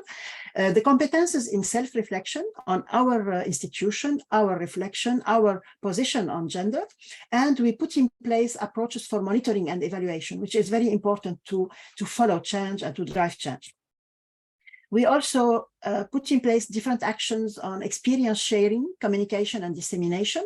We organized a colloquium, well, a virtual, because it was in the pandemic's COVID-19, and on gender in research. We have the picture Le Genre en Recherche, which was organized in December 2020, and we are now finishing the publication of a book on this colloquium with the proceeding and chapters. So it will be available next month. I think I will send you the information when it will be available. We organize different webinars and roundtables for sharing experience, for communicating, disseminating, and especially with what we call sister projects, which have been other projects funded by the European Commission on gender dimension. So it was really very interesting, and this was very helpful for all the project, because they shared a lot of information, knowledge, experience. And we launched a gender sensitive culture communication campaign, which was entitled Make Equality Bloom, which lasted some months. And finally, we contributed to the EU policy by through a document entitled How Inclusive Analysis Contributes to Research and Innovation. And I think it's the last slide on achievements. We also put in place, as I said, monitoring and evaluation in frequently, a regular way. And so we considered what we call impact drivers for gender equality. And these have become well embedded in the partners' institutional setting to demonstrate how gender dimension is really embedded and sustainably put in place in the institution and integrated. And for example, just to have an example on this impact driver was the commitment of leadership, top management, middle management, the real commitment of the managers, the access to gender expertise, the structured understanding of gender inequalities, the transformational agents, these ambassador and changing agents, and transparency and accountability and across all the institutional levels, coming from the top management to the middle management to the staff, either scientific or administrative staff. And the last achievement, and this is really related to what Sukaina and Anna told about capitalization. Each member of the consortium wrote what we call good practices, and so we produced a diversified, context-sensitive spectrum of experiences and good practices to steer change. Each partner developed the good practice according to the tailor-made soft approach it has inside its institution, and now these products are available. And they were shared between the partners in the consortium and outside the consortium, and you can have access in the website. Well, after this overview on the project itself and the main achievement, and you can have this information on website, I would like to have a small focus according to the topic of PRIMA workshop on this community of practice that we put in place in my institution, CIRAD, for integrating the gender perspective in research content. You have here the name of the two scientists who put in place this community of practice in the frame of Gender Smart project. They are now the managers of the community of practices, and you can contact them if you are interested in having more information on that. So just some principles on this community of practices. We started from zero, and what we noticed that we did like an inventory on our projects, on our research teams, and we found that we were moving in a really we can say skeptical and self-censored environment, because we noticed that some scientists were not conscious about gender dimension in the project, whereas others were very conscious, but they were self-censoring. I mean, they were working with women, working with men, for example, through surveys, in food processing, for example, working specifically with women, but the data and the results were not capitalized through gender dimension. So the research was globalized, and we could not have differences according to gender. So this was really we become conscious of that, and we stated the hypothesis that according to this context, we will set that gender integration in research will be beneficial to all on academic performance and impact performance with the beneficiaries. Because in my institution, our mandate is to contribute to the sustainable development in tropical and Mediterranean countries, and all our research projects are related to the field, and we really work closely with the beneficiary and stakeholders. So we said that we should put gender dimension in our research, and we started like this. So it started from CIRAD experiences and from the core business of research units and the project. And the community of practice was put in place according to a voluntary basis and acknowledging and welcoming diversity. So we had scientists progressively coming, interested women, men, but also support staff and especially administrative staff who support the scientists when they elaborate the proposals to submit to donors, like, for example, for Horizon Europe. So the people who help the scientists for elaborating these proposals. They were interested also in joining the COP. And we set two goals. The first one is promoting collective learning in this community of practice. And the second one, documenting diverse way of being gender smart in research. So in this community of practice, we have gathered now 70 scientists and support staff. The community of practice organized 15 workshops which were for inside the community of practice, but open also to partners outside our institution. And they worked on 12 case studies, 12 projects. They analyzed this project a posteriori, ex post, to find where was the gender dimension or if it was missing. They elaborated a depository for online resources. And now, 3 or 4 years later, we can see that this community of practices increased. It is more visible now, especially at the institution level. So, for example, many research units which were not contributing to the community of practices know now that it exists. They invite scientists involved in this community of practice to come and present and facilitate meetings. And there are growing demands for this community of practice to help in elaborating projects for calls to be submitted to donors. And so the hypothesis of START was validated. It does mean that gender integration in research was beneficial to all. Here is just to give you can have information on that on the EC website, but the community of practices applied this common analysis framework to the 12 projects that they analyzed. And just to give you, it is what we call the wheel of the project cycle. If you can see on bottom right, you go from the research idea phase, just when you have an idea for making a project, and later you have the research proposal phase, you have the research phase when you are developing your project, and you have the dissemination and capitalization phase.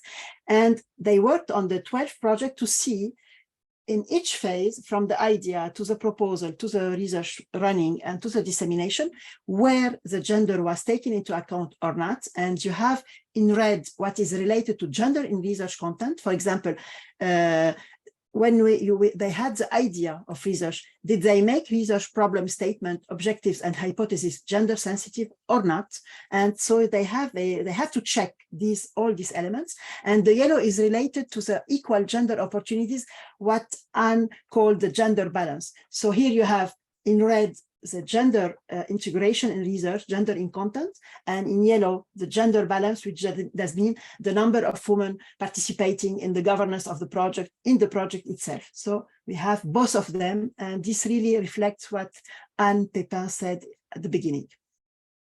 Another tool was used also on reporting. It's a framework for reporting, and it's based on 3 pillars: knowledge, governance, and impact. And you have a gradient going from blind. I mean, you work in your project without having any conscious about gender, and you can progress to gender accommodating and later on to gender transformating. I will not go into details because of lack of time, but you can contact the person I named before, or you can have information on the website on that. These are existing tools and frameworks, and we apply them in the community of practice to go ahead with gender integration in research. Well, now there are the challenges when putting in place and implementing a community of practices like that, because it is time consuming. So we need availability of staff and of scientists. There is also what we said, the project governance, which that means the management of the project, and the number and the gender in this gender balance in the project could not be disconnected from the gender integration in research. Both are important when we are dealing with a project, with gender in a project.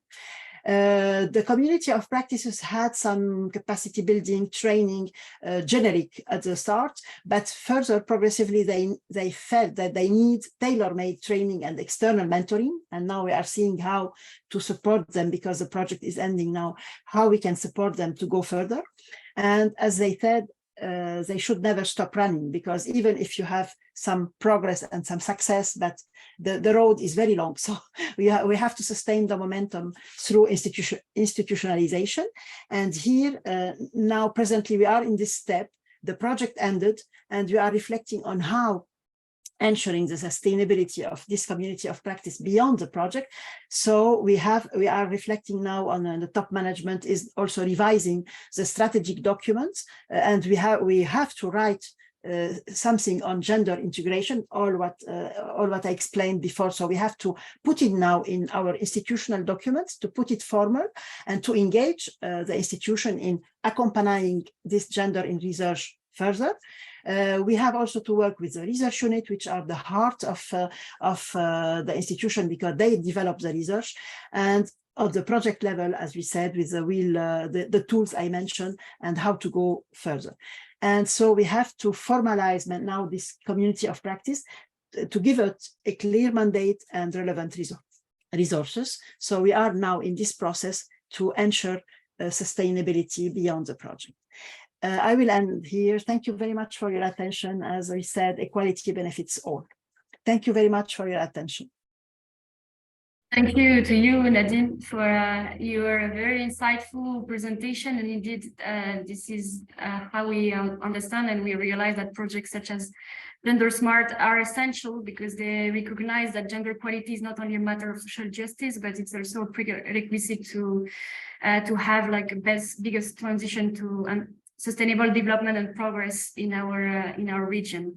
Thank you for the presentation. We had several requests. Either we would have the presentation at the end. So if you agree, then we would also share this PowerPoint and a recap of this session to all the participants. So now, without further ado, it's my pleasure to introduce our next speaker that will conclude on this session. That is Enrica Caporali. So Enrica is an associate professor of hydrology and hydraulic structures at the University of Florence. She is also an associate of the UNESCO Chair on Prevention and Sustainable Management of Geohydrological Hazards, and she holds the position of coordinator for mastering geoengineering. In addition, she has a crucial role within the PRIMA-MED project. So she will now speak about her experience within this project, as she's responsible for capacity building and integrating the gender dimension into this project.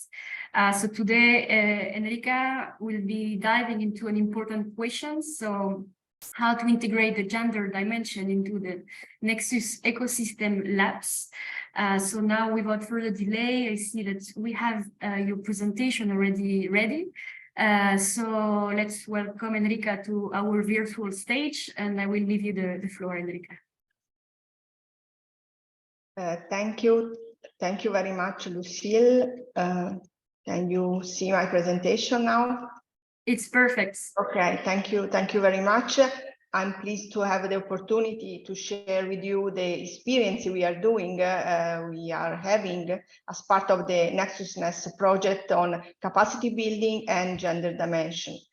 Before we begin, let me thank Bianca for her work within a grant in my department, and then Xenia, who leads the work package 2, where is inserted, where is running the task I will tell you more about in a moment.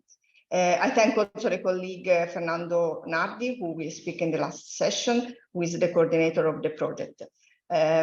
So since he will give you more details on the project, just speaking about, I mean, I'm just referring to some important aspects which concern particularly with the gender dimension. So the project objective in this context is to support a participatory transition towards sustainable planning and management of resources in the agrosystems, with particular attention to water, energy, food, and ecosystem.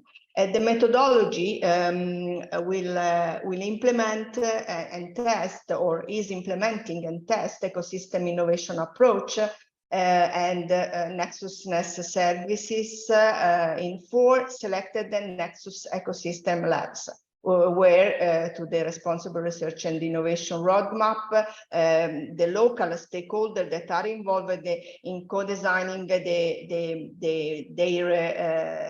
vision with us in a Commonwealth Nexus vision. Well, the task I'm going to share with you is integrating the gender dimension into NEL ecosystem innovation, NEL innovation ecosystem, sorry. The task aims to integrate a gender responsive and socially inclusive approach to NEL ecosystem innovation. But rather than just targeting women or ensuring a numerical balance between women and men, the task takes into account the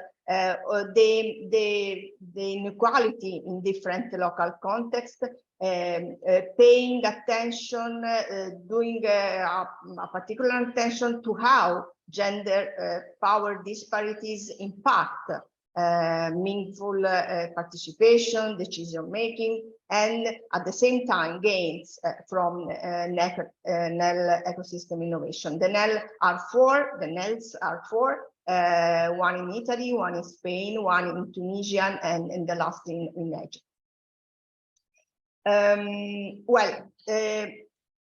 Let's have a look of the practical steps we have followed during carrying out the project, this part of the project, this task. The first step was the evaluation of NexusNet's team's knowledge and skills using the gender capacity assessment tool. That is a tool ready to use, created by UN Women. It was used at the very first step, at the very beginning, it was used to understand the level of gender knowledge of the NexusNet project consortium. The results, I'm showing just one of the questions we did, but maybe is the more representative of what we obtain. Have you ever received an introductory training or orientation on gender issues? And you can see that I mean, we could expect somehow, but in any case, it was many were more than 80% were the answer no. So for this reason,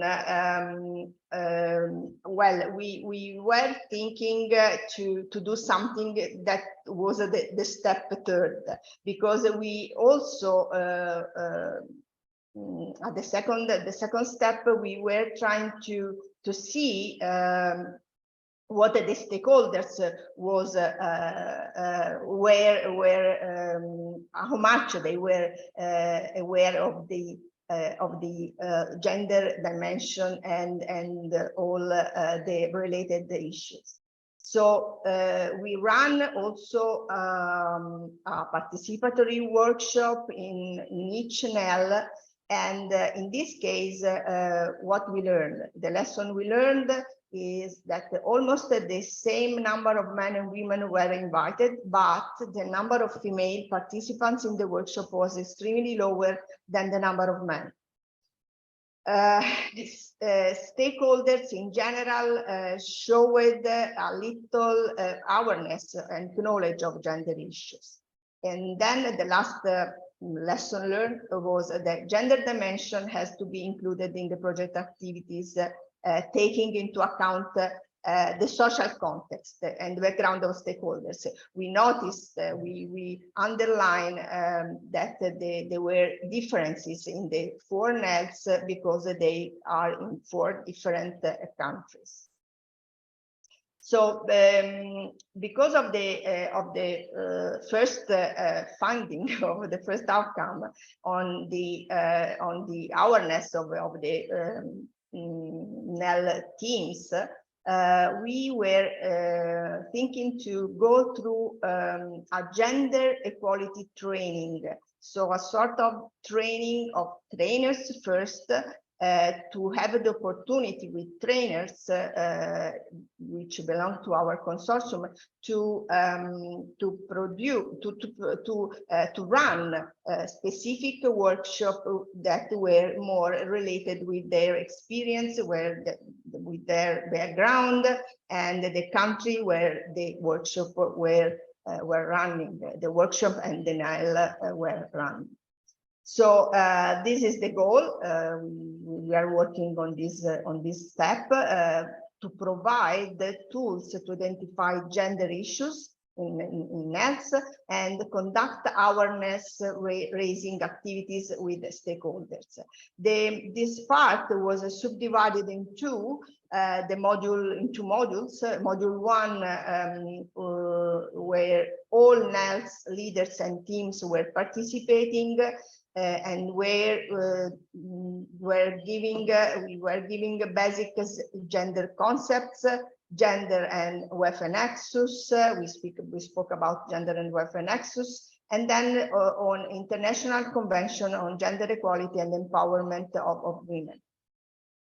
This was the module 1 shared with all the NEL leaders and teams. The module 2 was specific for each NEL, one session for each NEL, and we took advantage of speaking with each NEL team to present the context regarding gender issues at the country level.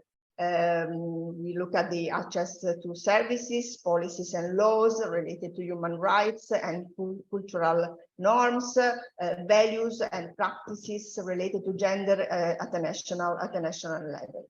Then discussion with all the partners at the local level was done, and together the NEL team, we identified the gender issues at the NEL level. This model was also useful to prepare and to share with the NEL team some examples, looking at some data that were available for each country, and with the help of the NEL team, we were building also this example, or this discussion, this specific topic related with the country. I'm sorry, I didn't realize that there was a noise. I was speaking loudly, but well, I hope you listen. Anyway, this is an example we did within the module 2, and is related to the access to services in rural areas of Tunisia. And for Tunisia, we found little disaggregated data available, so limited the sex disaggregated statistics at the same time. This is again just an example. So the very few are the women that have 6% that have land ownership. They have a limited control over productive inputs, and these are the percentage in rural areas in terms of female and male. So, I mean, this is just again just an example. We were providing, with the help of the NEL team, examples for each NEL and specific for each country and each experience. The last step, practical step in this path in integrating gender dimension was raising awareness path. So the goal was raise awareness of the importance of involving women in decision-making processes, and we use as methodology.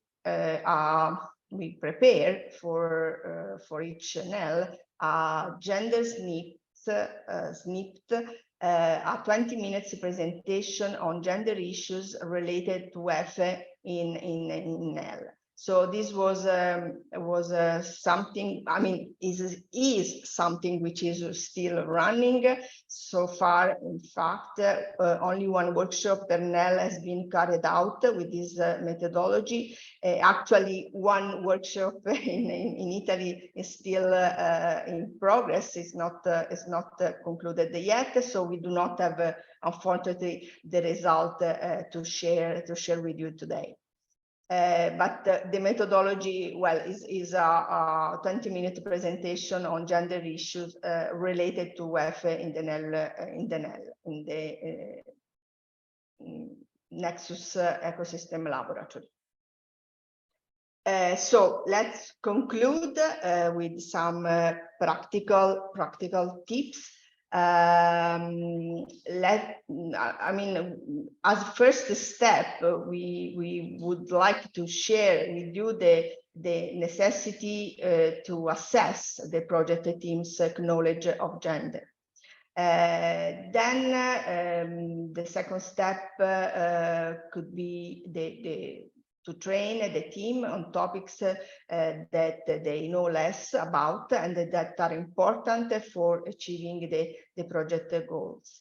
Then the third step is for sure the organization of activity with the stakeholders, and so with the participation of the NELS team, we would like to propose or to suggest to adapt the contents of the workshop to engage the audience.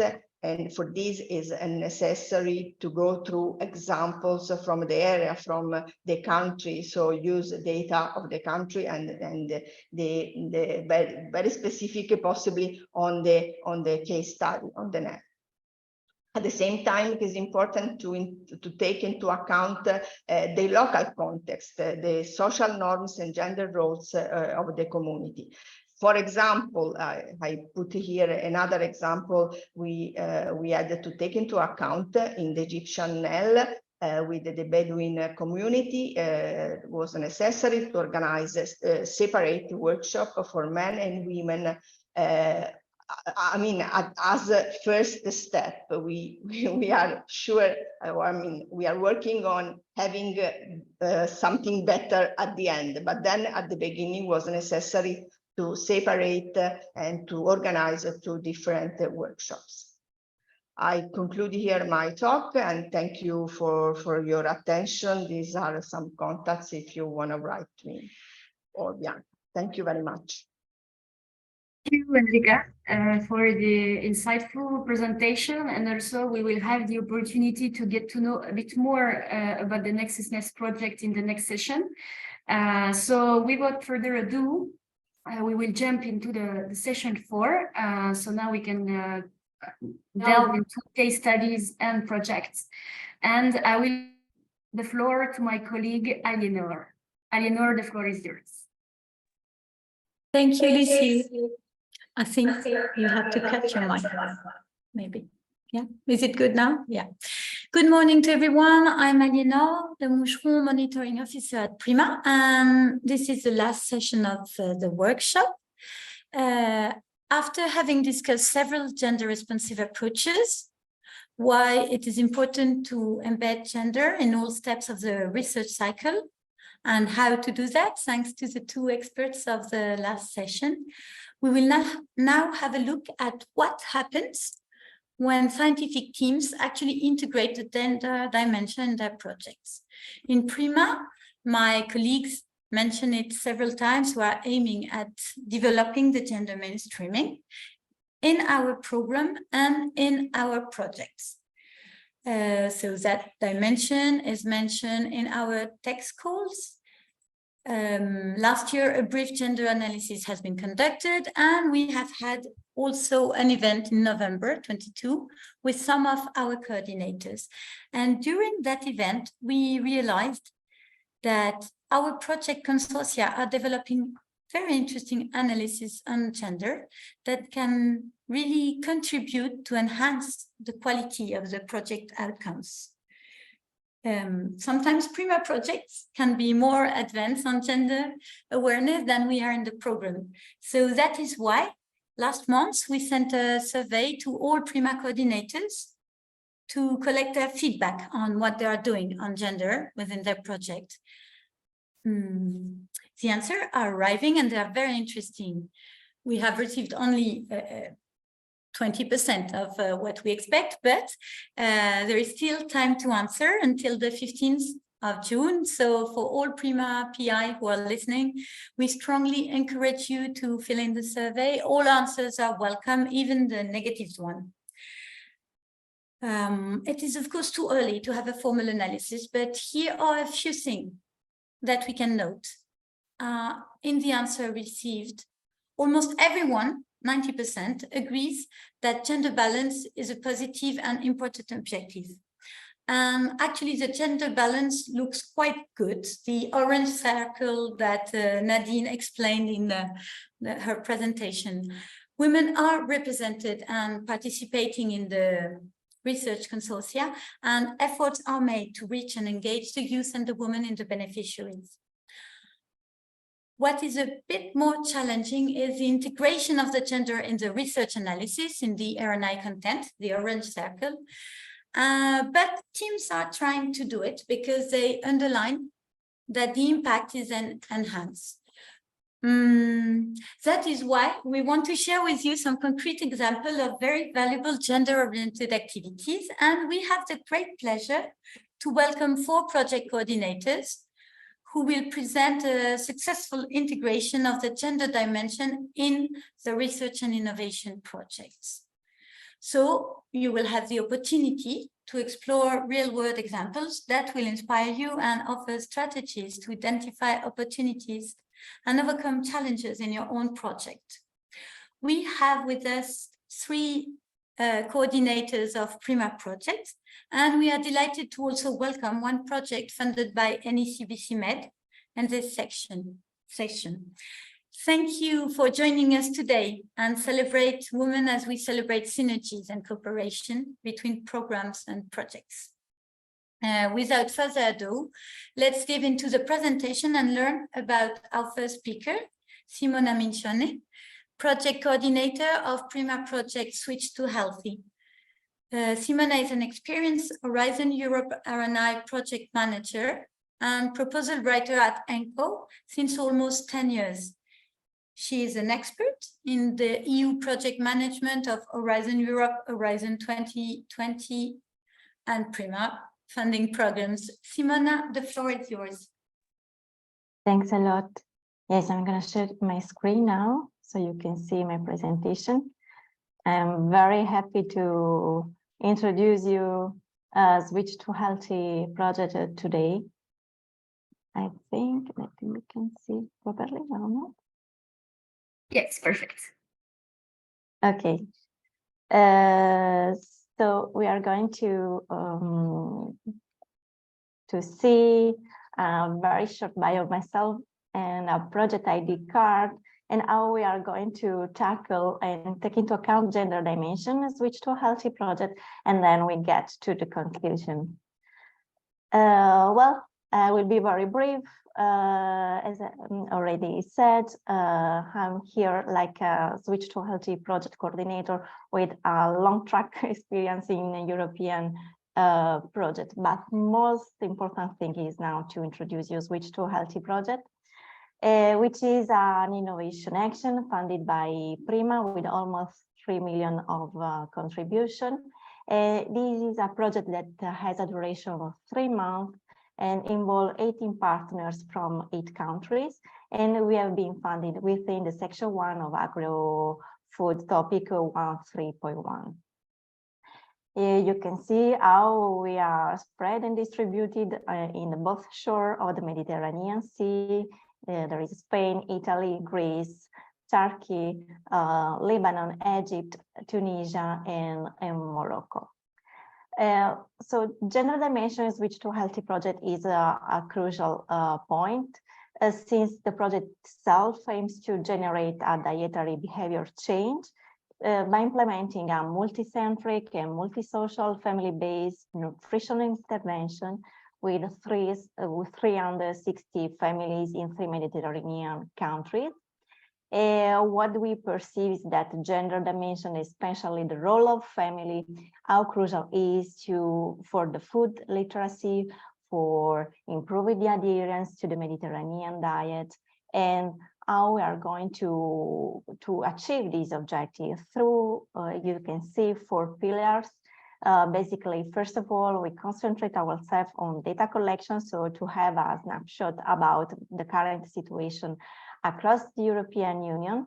And then we focus our effort for the innovation and development into basic area in the food technology and agro-food sector together with food companies. And from the IT perspective with the digital and educational tools. And all this will be part of our family approach intervention in Spain, Turkey, and Morocco. And all the results will be creating an enabling environment to make the change really happen in our context. Switch to Healthy project is putting particular emphasis in women on transmitting the knowledge, the food literacy on Mediterranean diet, and specifically also how the children early experience with food, with eating habits, in an holistic approach could be shaped since the very beginnings, at the early stage, to improve the dietary profile of all the members of the family. As you can see here, Switch to Healthy will involve directly, so engaging practically 120 families in Spain, 120 families in Turkey, and 120 families in Morocco. And we are just in the middle of sending the study protocol to the ethical committees. So in the next phase, we are going to work directly to families. I want to share with you concrete tools and how we are going to take into account the gender dimension in our project. First of all, Switch to Healthy is a gender-based differences project in target population, since we learn from the needs, from the motivation and differences in female and male, at industry level, at consumer family level, through different tools like surveys, focus groups, questionnaires. And what we learn is how parents and adolescents' food consumption and lifestyle behavior can be affected in some way by the gender differences.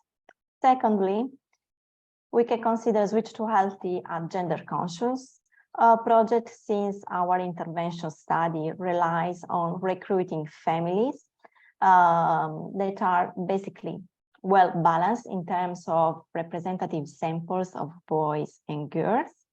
And third is gender balance and gender-based differences in IT parts, so in the digital and gaming solution.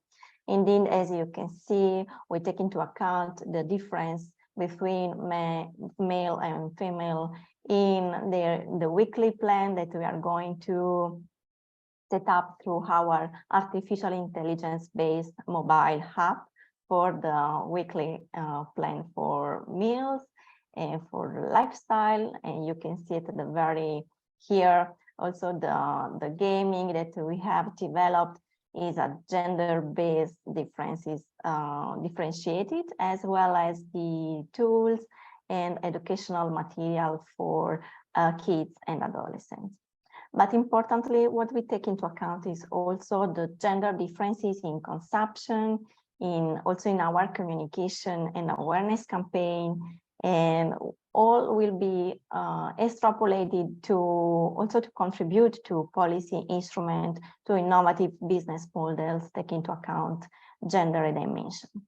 So to reach my conclusion, the gender equality, gender sensitive R&D is a project that take into account the gender in every aspect of the project since the very beginning, so since the planning phase to the development and implementation, and also for the outcomes that we are going to achieve. I will leave here a few seconds the QR code so you can scan to get my contact and to reach to know more about this project. So thanks a lot.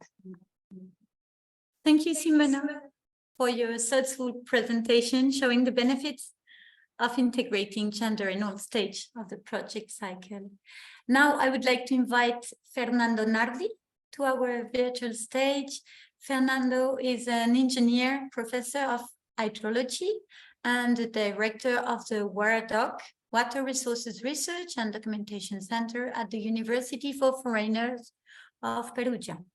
Fernando is also the coordinator of the PRIMA Nexus Nest project on the water energy food system Nexus. This project, PRIMA Nexus Nest, aims to achieve water, food, energy, and ecosystem security through innovative approaches. Please join me in welcoming Fernando Nardi to present his valuable experience. Fernando, the floor is yours. Good morning, everyone. Thank you for the kind introduction, for the invitation. I will share my screen. So you may tell me if do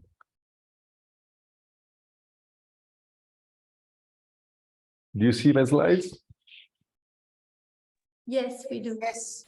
Okay, so I'm also glad to have the chance to present the results of this PRIMA-funded project on the WEF Nexus named NexusNest, after Enrica Caporali that presented the specific actions related to the gender and capacity building. So it's now my pleasure to give an overall overview of the project, always focusing on the importance of the key themes we're discussing today: participatory, gender dimension, and the important role of the inclusivity for achieving the WEF Nexus. As you see from the titles of my slide, I will focus again on the already introduced by Rika Nexus Nest Ecosystem Labs, or NELS, or the way we like to call them. So, as said, we have as focus the Euromed region. We have 4 specific case studies in Italy, Spain, Egypt, and Tunisia. And the goal of the innovation action is to convey Nexus strategies that are information, technology, tools that are co-designed, co-identified, are co-constructed with the local and regional stakeholders. So the participatory approach we are mentioning is not just a side instrument.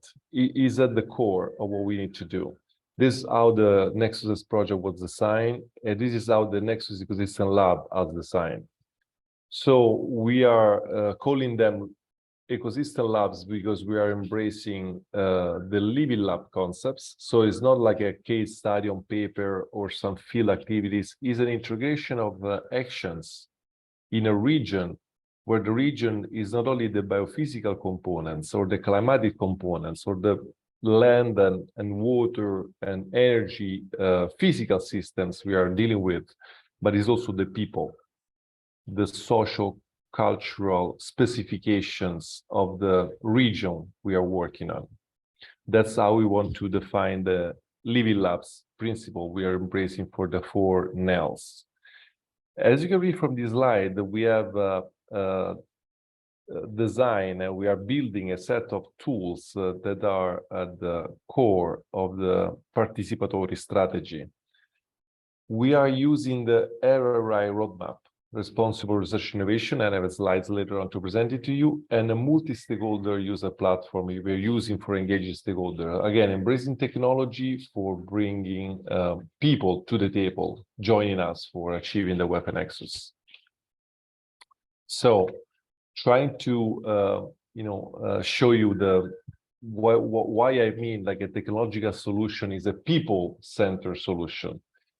We start from knowledge and awareness, identifying the list of stakeholders, talking to them, and understanding which is the level of knowledge of the importance of the 4 components: water, energy, food, the ecosystem that should be managed as one. So these awareness component in many, like I would say, project will be like at the end of the process. After we build the solution, we test the solution with the experts, then we deliver a knowledge and awareness components to citizens. For us, This is like an iteration, like an iterative cycle in which we start from people.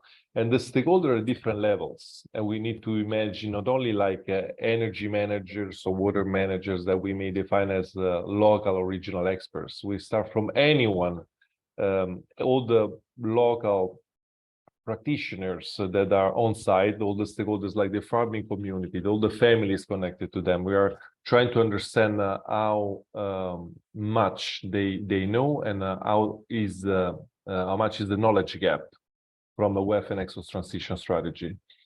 So we, from bottom up, we build indicators to quantify also all these level of knowledge. And again, I want to stress is biophysical, but it's also sociocultural. Again, it's not only the level of knowledge and the level of natural resource stress. It's also the level of knowledge about the sociocultural component, how much they know about the environment that they live in, about the stresses, about the pollutants, about all the ecosystem-related components. And then we from bottom up, we try to upscale the solution to produce Nexus management plans and then Nexus vision on transition plans. So we use this concept, like you can see from this picture, like a funnel from the stressors, the conflicts, towards the fair and sustainable allocation of resources. As you can see also from the wording I'm using, all the expert knowledge we deliver to the 4 NELs, to the sites, need to be translated into stakeholder language. All the material we produce have different level of processing, from the science experts, that are part of our consortium, of our project, up to through the NEL reference partners to the stakeholders. We try to process the information so that any piece of knowledge we produce may be understood and used by the local stakeholders. That's what we call stakeholder language. So without again going into the details of the gender component and the capacity building components already presented by Riga Caporali earlier for the project, I'm trying to put the accent on his slide, how we component the project on the people-oriented approach we have, and the importance of the gender. And I also have a few slides on my also comments as coordinator of the project at the end. So the responsible research and innovation, what is that? Is I mentioned before, is an iterative cycle in which we start in a sequence of actions to engage, motivate, change, and frame the information, the knowledge, and everything that has to be supporting the co-designing and co-construct of the solution to identify, quantify, and address the knowledge gaps. The gaps to pass from the as it is condition, that is like a disconnected management of the 4 components of the Nexus, to an interconnected management of the resources. And while we measure the gaps, that we measure and adjust, and we intensify the action, and we iterate until all the stakeholders are well aware, are informed, and all the tools are in place to achieve the WEF and Nexus transition. Extracting from the material, on the gender, like few notes also the way I named it. I was fully aware of the gender component that we discussed about the key role of women and that we're discussing today.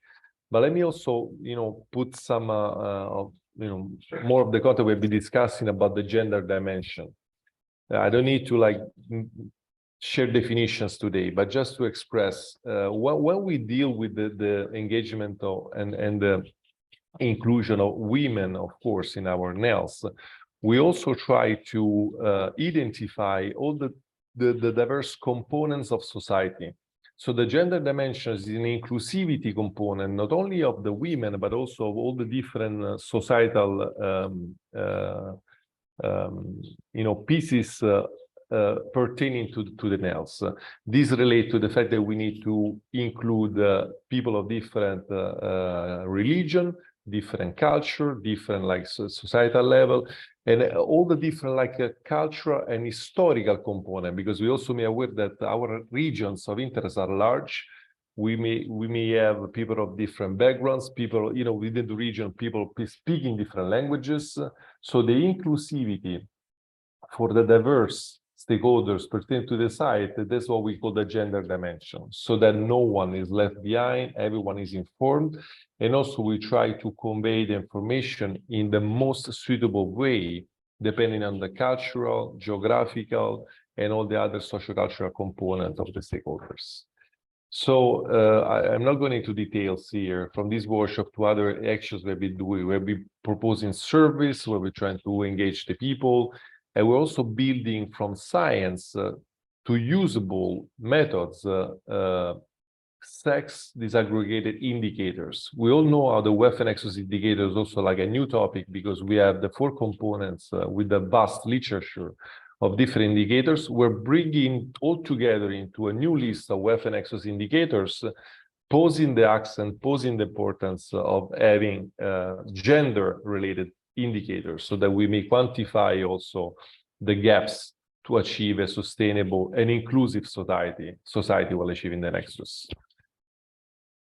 So when I mention stakeholder language information, we are dealing with 4 cases in which we have 4 countries with Italian language, Spanish language, Arabic, and French, and also consider different idiomatic languages that we have in the different regions. That's part of the really strong efforts, we have been doing, supported by PRIMA, in also translating the material so that everyone can understand also. So we try to speak the language of the receivers of the information of the products we are proposing.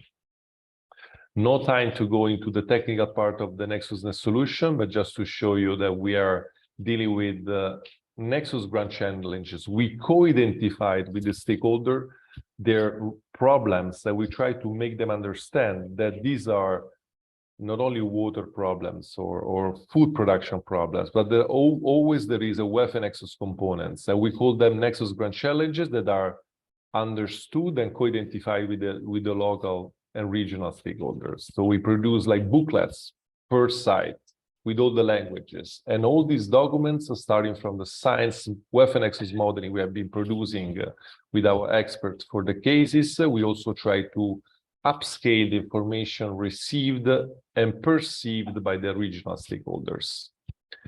Capacity building, introducing and using the training for trainers approach. I will skip this, I have no information, but try to also share with you how much work is done on site. While we build like a technological and innovation solution, everything again is people oriented. So we are, while trying to receive information from the regional stakeholders, try to train them so that there is a bidirectional exchange of knowledge from the region to the NexusNet experts back on site. And as you can see from these slides also, how much is important the gender part. The innovation ecosystem approach is the RRI, the Responsible Research Innovation methodology we're embracing. The very first section of capacity building activities had the gender training at start, not at the end.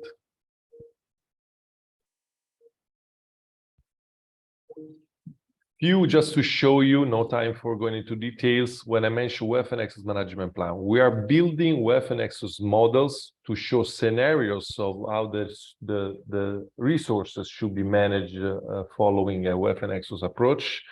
We are building weapon access management plans, like a list of actions, informed decisions, and a set of guidelines that are showing the stakeholders the way to embrace the Nexus. And this is part of the Nexus solution with the weapon access models, like science-driven information conveyed to the regional stakeholders through web applications, and also graphic material so that they can understand and use them. So not much time to show you the technical part. This is the schematic of the solution, as you can see, with the weapon access modeling, the weapon access management plans. And at the center, the innovation ecosystem approach, where people is, the multi-actor weapon access. Again, we put people and the social environmental part, integrated analytics of the, again, biophysical components as a social culture one, to guide the transition of the NELS to a WEF and Nexus strategy. This is some more information on WEF and Nexus modeling, and just I will leave you with the images. We have much more than this, just to schematize, to summarize, the diversity of the geographies, the diversity of the climate, the diversity of the people under one umbrella, the WEF and Nexus, all following like a procedure that will guide them to understand the benefits of embracing WEF and Nexus strategy. Trying to also simplify the wording, not calling WEF and Nexus, but making them understand that nature is one, the 4 components should be managed as one. And while the diversity of the climates and the different societal stressors are different, the procedure, again, is always the same. To start from the people, to have all the different methodologies. Again, I didn't have time to share the methods we use, that the Nexus work cafe training, the capacity building workshops with all the different engagement tools we have been using with online meetings, and more importantly with physical meetings on site. And you can see from our website and our social network channels, the many actions and the information, the news we've been sharing with the audience. Thanks much for your attention.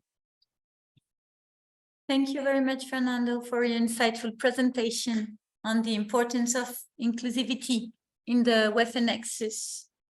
Now it's time to welcome our next speaker, Calliope Papadopoulou. I hope I pronounce it correctly.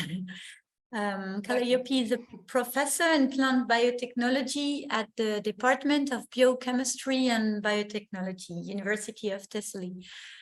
Calliope has made significant contributions to the PRIMA-MED project, not only focuses on developing novel biopesticides for plant protection, but also recognize the importance of understanding consumers and farmer acceptance of these tools. And we will see with her how she and her team have considered gender as a key factor in risk perception and aim to increase public awareness while analyzing the impacts on end users' acceptance.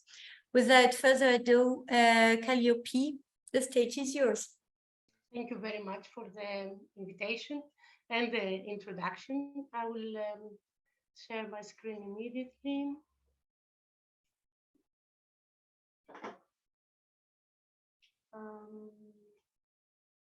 Yeah. Way. Do you see my screen?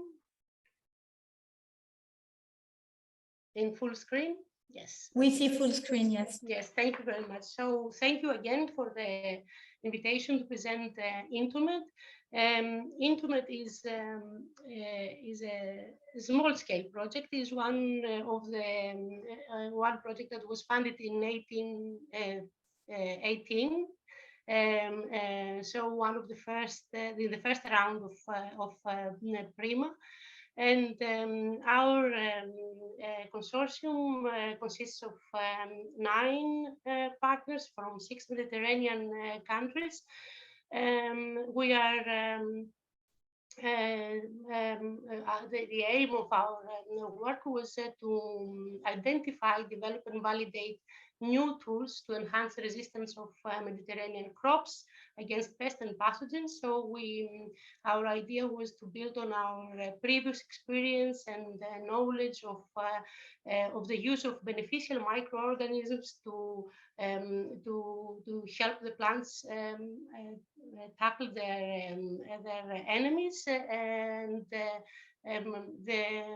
we wanted to take it from there, identify molecular mechanisms that they mediate these responses in the plants, and eventually identify new tools in the forms of metabolites, in the forms of peptides, double-strand RNAs that can be developed further as new products to be used in agriculture. At the time that we submitted the proposal and got funded very happily. Green Deal was not still in the field, and it was not a term that has been coined officially in the EU. But for us, it was very, very clear that we wanted to contribute with new tools towards a greener and more sustainable agriculture, and support those developmental goals. What we also wanted to achieve in our project as a consortium was to validate these tools by taking a few steps further and testing them into the field. But we also were very much concerned of the acceptance of these tools, of how well known were by farmers, by producers, by consumers. So at the very beginning of our project, when we submitted the project, we had a work package dedicated to this goal, to do a socioeconomic analysis of the current situation of biopesticides used in our countries, in the Mediterranean countries, and also of the acceptance that these new tools will, how these new tools will be accepted by the different stakeholders, because we thought that with this we could increase the socioeconomic impact that we wanted to bring with our basic research. But before I go into how we integrated this and what is our what was our strategies, let me give you a bit of a small description of the gender dimension in our project. So Into-Med has 5 female PIs in our institute, in our partnership, and which we thought that it was already important to go for it.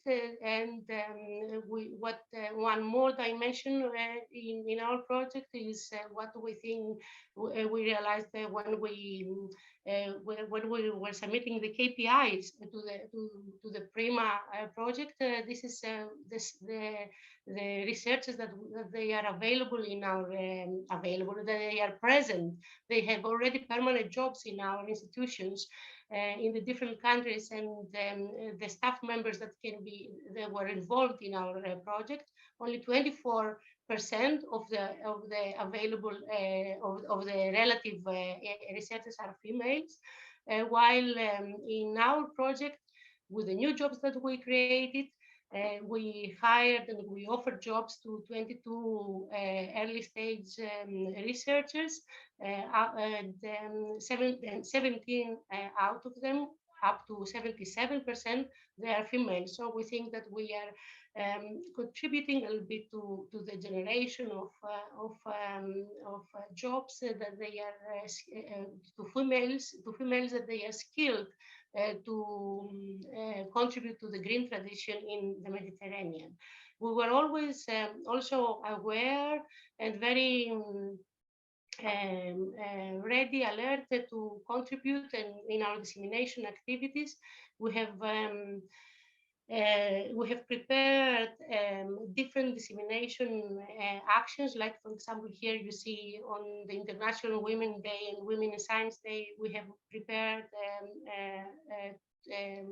on our Twitter accounts presentation of female partners of different stages in our consortium. We were preparing podcasts that were showing our participation, what are our interests, and why we got involved in this type of research. We were very lucky. This was not, of course, planned, but this is how we ended in the end, of having a stakeholders advisory board consisting of 4 very amazing women that they have key roles in their organizations to help us promote our work and guide us in our goals. And finally, a few days ago, we organized a symposium on going a little bit further to the topic of this webinar today on gender impact of acceptance and adoption of agricultural innovation. Our aim here was to not only to present the findings or our practices and our strategies in INTOMED, but also to identify other initiatives and other projects and organizations that they do deal with the gender impact in or in an influence on the acceptance of agricultural innovation. And we were very lucky in our consortium we were all motivated to identify similar initiatives in our countries, INTOMED countries. For example, this is how we met also the people from GenderSmart, and we are hoping to use their tools in our project. And with this, I would like to go back to more specific discussion on the gender aspects and influence on the perceived risk and potent acceptance of biopesticides. This is what we are working on developing new biopesticides in crop production. And I would like to talk about this interdisciplinary approach that we had to use in order to manifest and in order to bring about our objectives, which is to identify the economic impact of our proposed tools on end users by gender. So we identified our end users as farmers, as consumers, and also what we say, small SMEs, producers, people that they mediate the use of agricultural products between the farmers and the consumers. And we wanted to find, to provide case studies by comparing the opinions, the intentions, and the attitudes between women and men. So to do so, we had the involvement in our consortium of social scientists from the very beginning, since writing the proposal, to help us to articulate this need that we had to check how our primary research is going to be accepted in the future. And here I have the three leading scientists: Eleni Zafiriou, Christos Karelakis from Greece, and Inma Martinez from Spain. During the project, many more social scientists from the other countries, from Tunisia, Morocco, and Portugal, were also involved, and they helped us to build our strategy, which and define our methodology. And our methodology was to provide quantitative data. We wanted to have primary data that can be analyzed in many various ways to address our main aim, which was to develop in the end an index that will reflect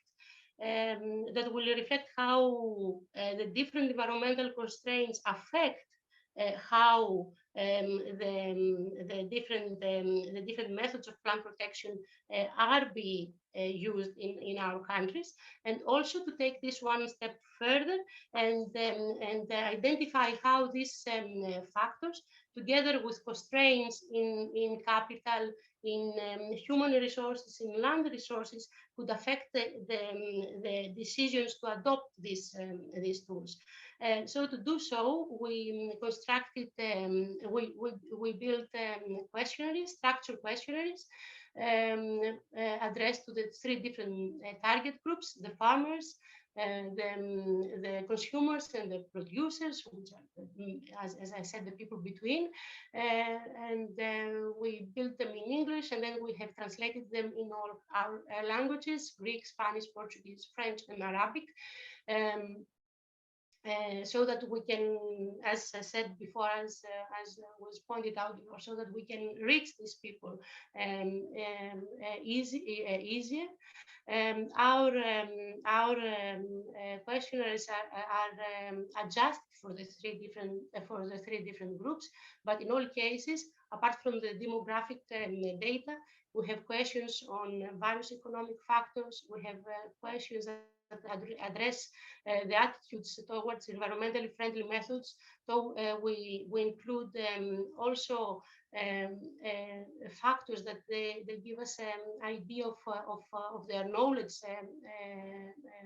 level, how they get information about these different methods that we propose to them, general attitudes for the use of pesticides, lack of pesticides, etc., and also the attitudes towards sustainability, climate change, etc. Similar questions, for example, we have in our the questionnaires for the consumers, but here, of course, we have also more close-end questions regarding how food is perceived, how health is perceived by using agricultural tools, etc. Again, getting demographic characteristic and education levels so that we can analyze this data in many different ways. So we have a number of questionnaires from the different countries. These are the numbers that they are getting now into the analysis, but we haven't stopped. We are still trying to get more and more questions. We were heavily hit, of course, in gathering these questionnaires by the pandemic. It was very difficult to reach the farmers. For example, in Greece, it was almost impossible to do so for a long time. But we now do have the data that can be analyzed in many different ways. As regards the gender attitude towards the use of novel pesticides, we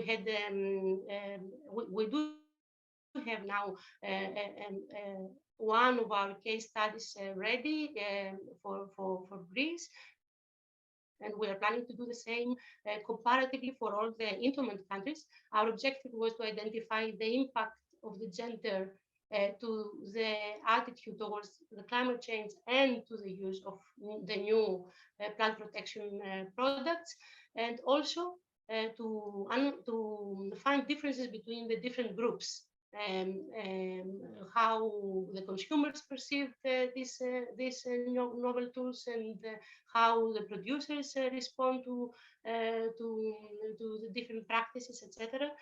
Again, trying to identify raw data, quantitative data that can help us to contribute towards the green transition in our countries. For example, one of the these are being analyzed, but one of the first things that we can see here, this concerns the Greek data set. You see that when we have these are men and these are women, 72% from the producers, so the people that they mediate the agricultural outputs and products between the farmers and the consumers. We could hardly identify women in these roles. While they are mainly men involved. While when we go to consumers, of course, we have more women there. These are the ones that they purchase these products and they bring them at home, at least in Greece. Women are still the more the responsible people to buy these products. So we do have a difference there in gender representation in our data sets. The data analysis was done by analyzing by the methodology used by our scientists in there, and they produced a logic model in the end where we could see indeed I'm not going into details here, but we could see indeed that the gender, of course, influences and in an interacting way between the different factors. So it's not only the gender perception of environmental strains, it is also the cost, it is also the concern about the health, etc. They plays a role, and some conclusions are presented here. So we have, for example, in producers, when I'm saying again, these are the people between the farmers and the consumers. When we have women that the women in these questions, they answer differently, and they are more concerned about the environment. They are more concerned about the adoption of friendly practices, more concerned about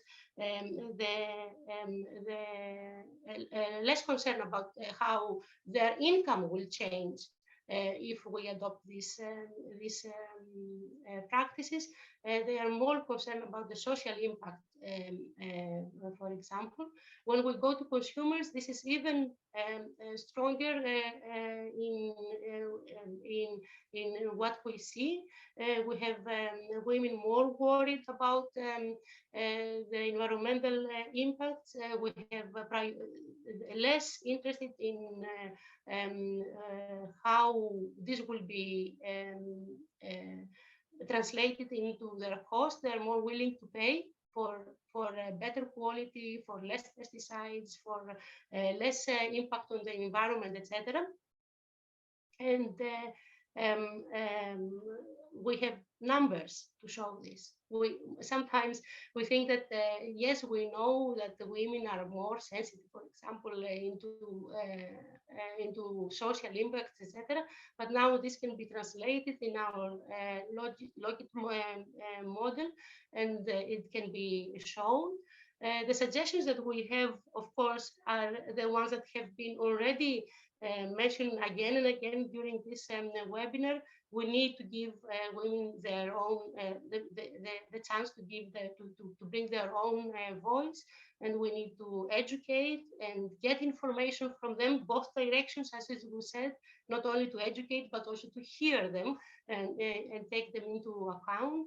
And what we have also seen is that this gender participation in our project planning did plays a role. It is very important to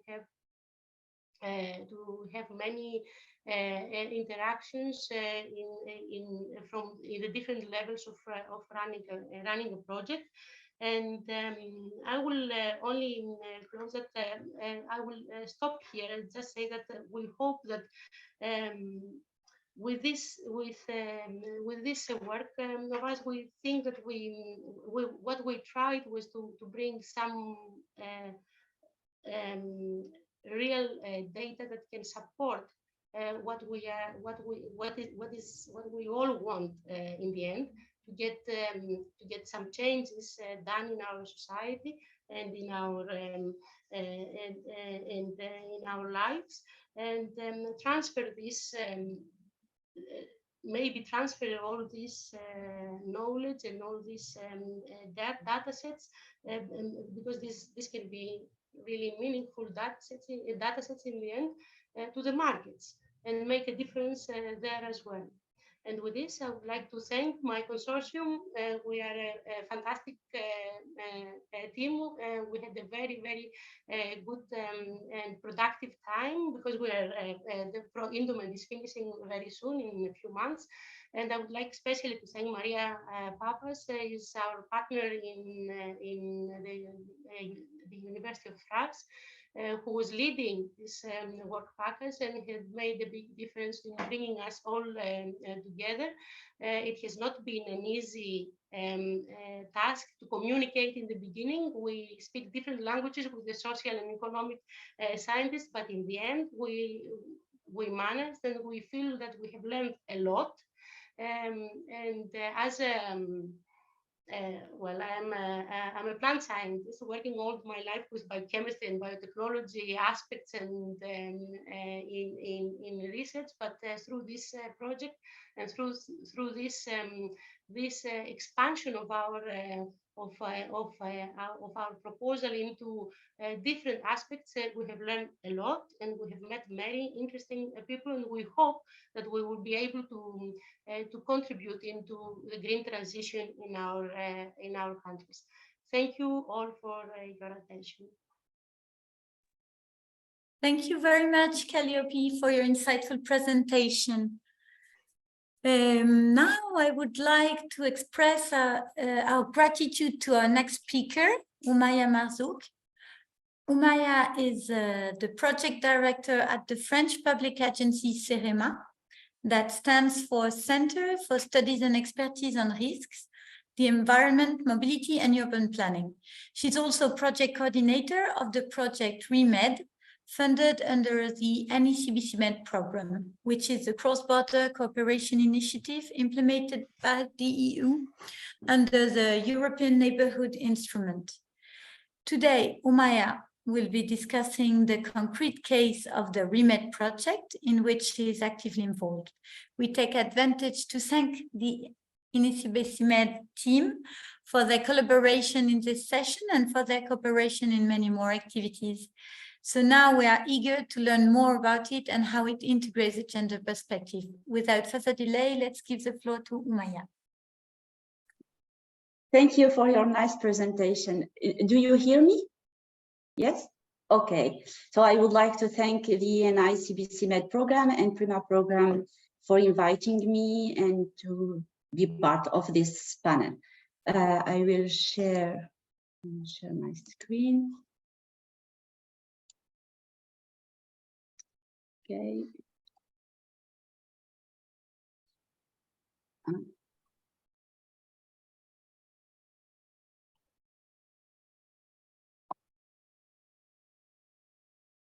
Do you see my screen? Yes, we can see it. Okay. So I will start by presenting. What's this?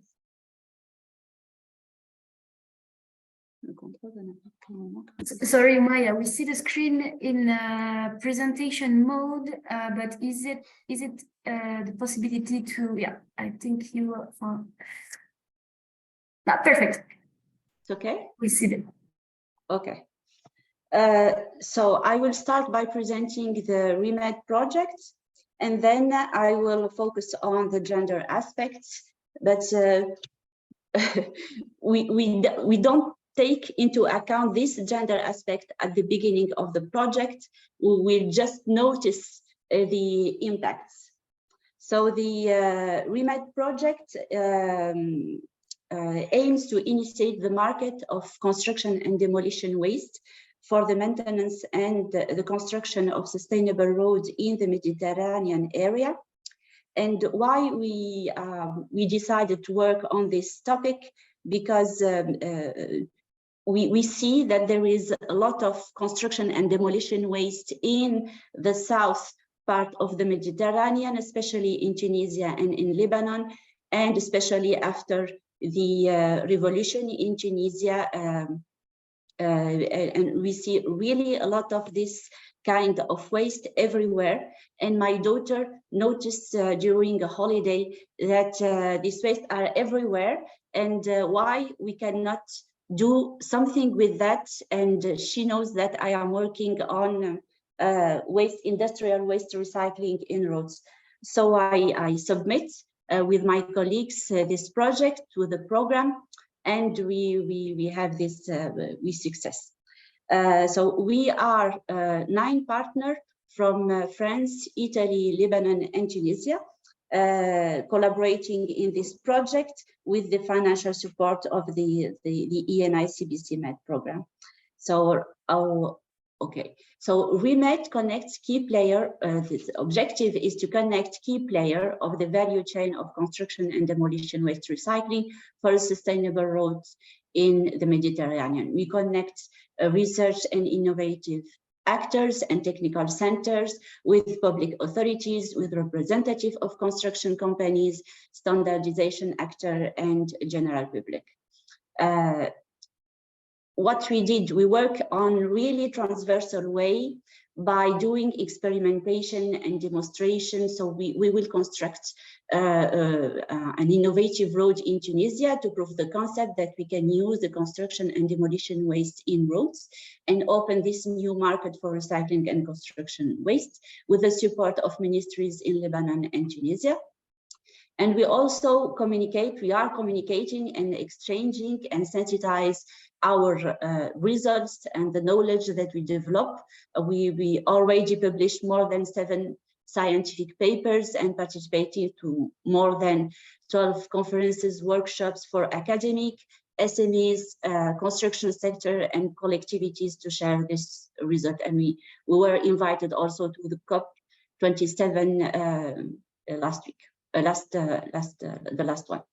And we also work on the adaptation of the rules and economic framework in this different country by producing guidelines, standards, economic models to initiate this market with the INORPI, so the National Institution for Normalization and Industrial Property in Tunisia.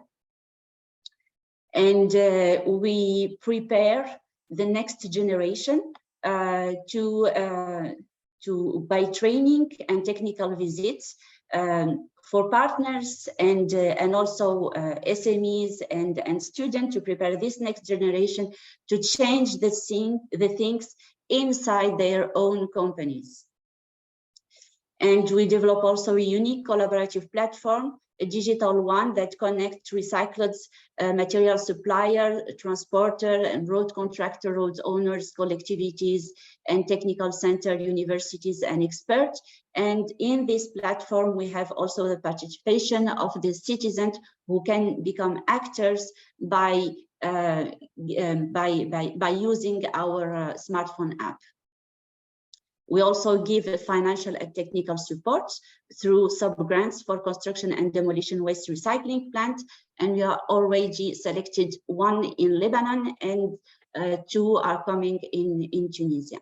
So this is how we are working together to implement the circular economy for the green transition in the Mediterranean by really connecting people and preparing the context and also doing research and innovation and producing tools. So as you see, this topic connects road infrastructure with environment and risk. So we are talking about aggregates, roads, plant mixing, environment, chemistry, and also modeling or the beam information modeling and doing all the design and engineering design. So these are known as, let's say men engineering, but we are trying to work together we share our expertise in this research and innovation to develop the circular economy for the construction. And what I noticed when I was asked by the ENI CBC-MED program to look to this aspect of the gender, what I see that in our team and research and the innovation team, it includes a significant number of women. So I would like to point out that we didn't set out to achieve this particular objective in the implementation of the project. But it turned out that the women in our partner were very interested in the project and had the skills and the right skills and expertise to carry out the project activities. So I don't have all the photo of all the partners that are working on the project, but I will just focus on some of them. So Roua Zarrouk is working in Tunisia. She's working on the construction of the experimental road that will integrate this waste. And I, Oumaya Marzouk, am committed to cross-border cooperation for the circular economy in the Mediterranean, and I'm coordinating this project. Also, Antoinette Abou Jawda from Lebanon is committed to the development of circular business model for the demolition waste. And Bushra Barakat in Lebanon, she's working on optimizing recycling strategy and reverse logistic for construction and demolition waste. And also Suhair Ladhari from Ministry of Environment, she's working on optimizing the strategies and developing a new framework. And then Mireille Sameha from the Lebanese Syndicate of Constructors, she's working on making the link between the center and technical research center and the social and economic sector. So Rua, so I asked the story of this woman. So Rua is a civil engineering in She is the head of road department at CETEC, which is the Centre d'essais et des techniques de la construction in Tunisia. It is a RIMED Tunisian partner. She had her civil engineering diploma in Tunisia. She's working in the project and also as the head of this department. And I start my studies in Tunisia in chemistry, and then I obtained my PhD in process engineering and a master's degree in business administration in France. And I have an experience of 15 years in industrial waste recycling for road applications. So then I start managing projects in circular economy at CEREMA, and now I am coordinating this project. But at the beginning, I found a lot of difficulties to convince my colleague and my manager to submit this project and to submit it and to manage it. Even if I have all the skills, I mean, like a researcher and the skills like a manager for national and regional project, was very hard. Now it's working, and CEREMA asked me to submit other projects because we success with this project. So I am recognized as a French national expert in road infrastructure in the angle of recycling and circular economy. Also, we have with us Laura Incirillo, which is a professor in the University of Palermo. She did her studies in Italy on survey and 3D representation by laser scanner and photogrammetry and drone, also with reverse engineering and descriptive geometry and BIM. BIM is building information modeling. She's a researcher for 23 years in the University of Palermo as a teacher and researcher in the Department of Engineering, and she is a leader of work package 4 in RIMED project. So I ask them the stories and how they achieve all this objective. So if I have to doing a resume of their fields and my fields, that we are working really hard, 3 and 4 times more than the men, to be recognized and accepted in certain professional circle, and especially in the circle of civil engineering. Even if we have the expertise and knowledge, this expertise and knowledge are not sufficient, whether if we are in France or Tunisia or in Italy. Road sector is known really, it's really old sector, and it's a men's sector. And we see that in the university, for example, in the education sector, we can see more engineer and more professor working on civil engineer who are women.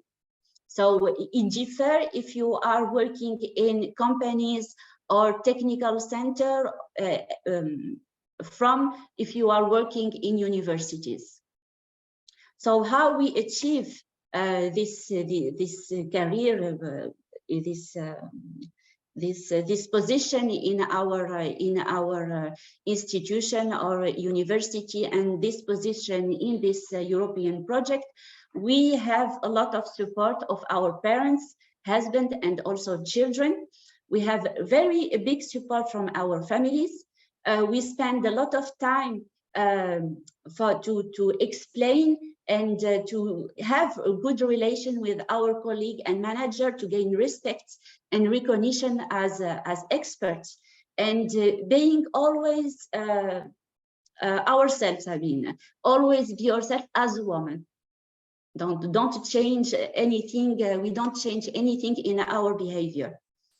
And what we did after this, when I focused on this aspect, is that we do an adaptation to women. So we avoid any meeting on Wednesday, because in France, Wednesday is Monday, is the day when the children have no school, so we have to be with them at home. So we have this kind of balance between our professional life and our family life, and we give more attention to mothers with young children, and especially those who are born during COVID. So we see with some of our students that follow our training weeks, that their children and are very attached to them, and it was difficult to go out of the house and go to learn or work.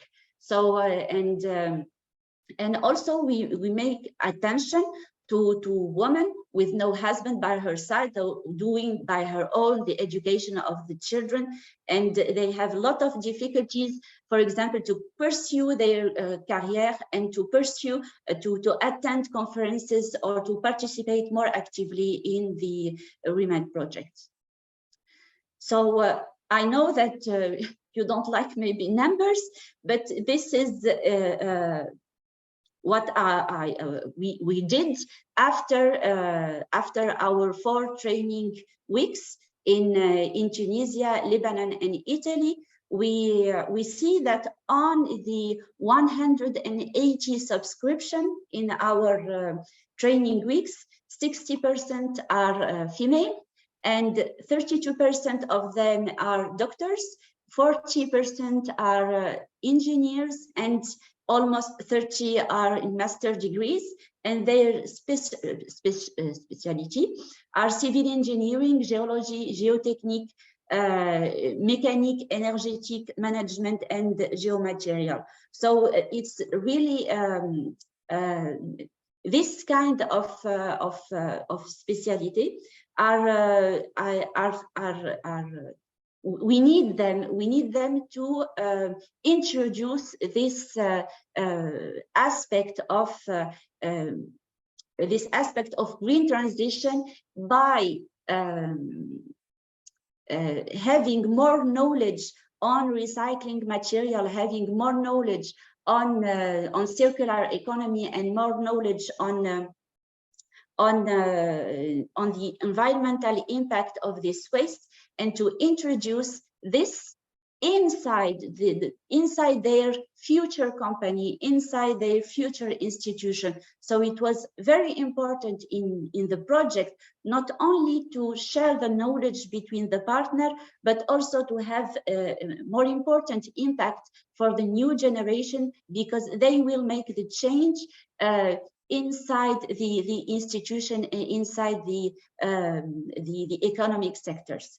So we notice that this student, as I said, more of them are women. And what I would like to point out, that in Tunisia, especially in Tunisia, a lot of women are doing university study. We have a very, very big and important and high level competences, even in the south of Tunisia. And they don't hear, like said the first colleague or one of your colleagues in the panel, that they don't have the knowledge that they can do things at European level. They are very interested in doing that, but they don't hear about it, or the information don't go until this region of Tunisia. And so we have to communicate a lot and lots to integrate this person in our European project. And I would like to share with you, I don't know if it will functioning, so I will try to share with you the video of our student. Let's try and tell me if you hear the sound. We don't hear the sound. Okay.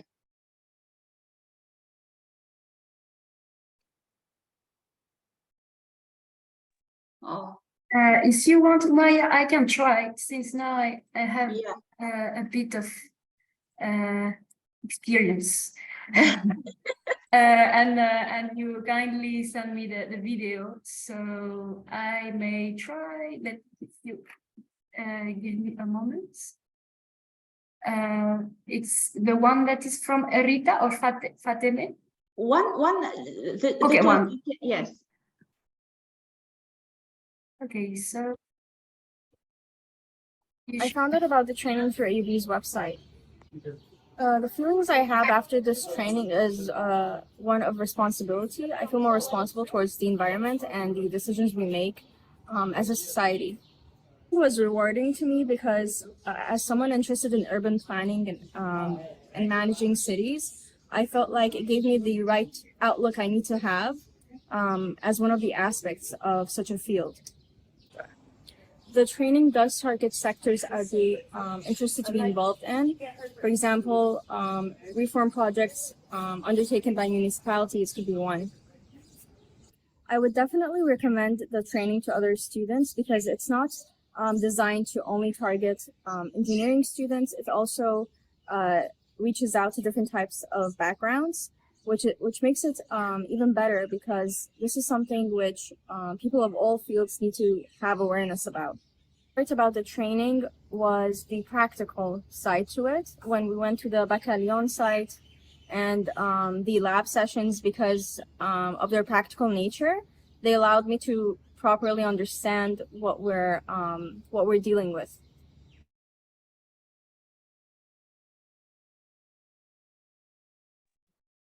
Okay, thank you very much, Maya, for your insightful presentation. Thank you. Of the ways to work together toward more sustainability and more inclusivity for the new generation, even in a challenging sector such as road engineering. As we conclude this session, I would like to thank all the speakers for their valuable contributions. Each presentation has provided us with unique perspective on integrating the gender dimension in their respective projects. Today's session has highlighted the crucial role that European projects play in empowering women and promoting gender equality. By addressing the gender dimension directly on the ground, these projects brings about meaningful changes where it matters most. Let us continue to foster collaboration, share best practices, and work towards a future where gender equality and inclusivity are at the forefront of research and innovation endeavors. Thank you all for your participation and engagement in this session. Now I will give the floor to my colleague, Mohamed, for the last slide session. Okay, thank you so much, Elinor. And let me as well, on behalf of the PRIMA Secretariat, to thank all our distinguished guests and speakers for their so invaluable information that you shared with us today. I think this information and all these presentations and effort will inspire all of us, including the PRIMA Secretariat as well, for sure, to go further on this direction to empower women, especially in the Mediterranean region. Now we reach to the last part of our event today, which is like we need now to hear from your side.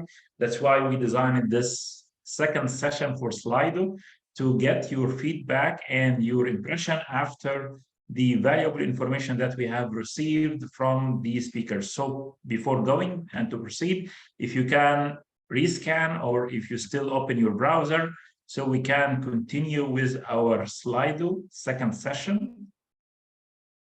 Okay, from your perspective and after all this rich information that we received from our distinguished speakers, What are the key challenges facing the female empowerment in the Mediterranean region? You have multiple options: lack of supportive legal and regulatory framework, lack of, okay, you have already started answering, and you can select more than one answer.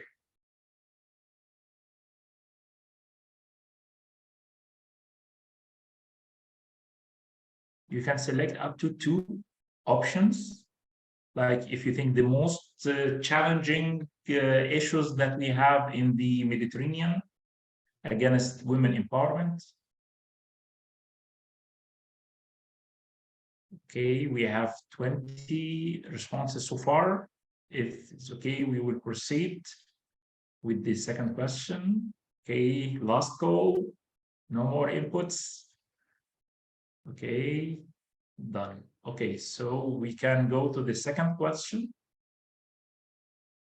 What approaches do you find effective in promoting gender equality within your research and innovation project or activities? If you don't have specific project, you can select more than one option, like gender mainstreaming, stakeholder engagement, and building strategic partnerships with other projects, with other partners, incorporating gender analysis in your activities or your project, promoting gender sensitive communication and dissemination for the women best practices, like the successful stories that we heard today, building capacity and awareness, monitoring and evaluation of the gender equality within your projects, like to measure the outcomes and impact of those measures. So it seems building capacity and awareness represent around 50% of the main approaches to promote gender equality. Okay, good input so far. So any further feedback from your side?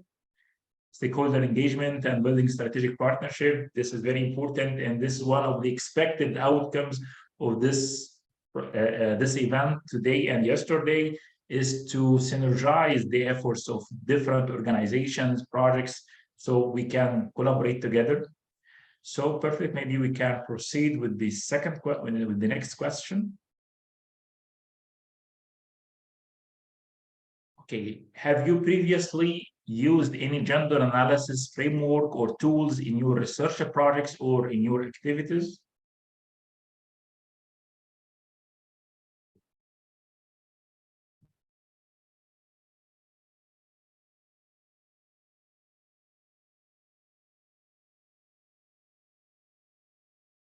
Okay, it is almost 50-50. It's like challenging, going shoulder by shoulder. Okay. So even if you don't apply yet this any of the gender analysis tools in your project, maybe it is the good moment now to start thinking after this event that we have today. Okay. I think the last question about what are the key barriers hindering the gender equality in the Mediterranean region. It's a bit different from the previous question. Here we are asking about, do you think like cultural norms and stereotypes, the lack of access to the education and employment opportunity, gender-based violence and discrimination, limited representation in the decision-making positions. You can select more than one answer if you want. It is a multiple choice. So cultural norms and the stereotypes, and I think many of our speakers today shed the light on this as well. Limited representation in decision-making. Yes, this is very common as well, barrier.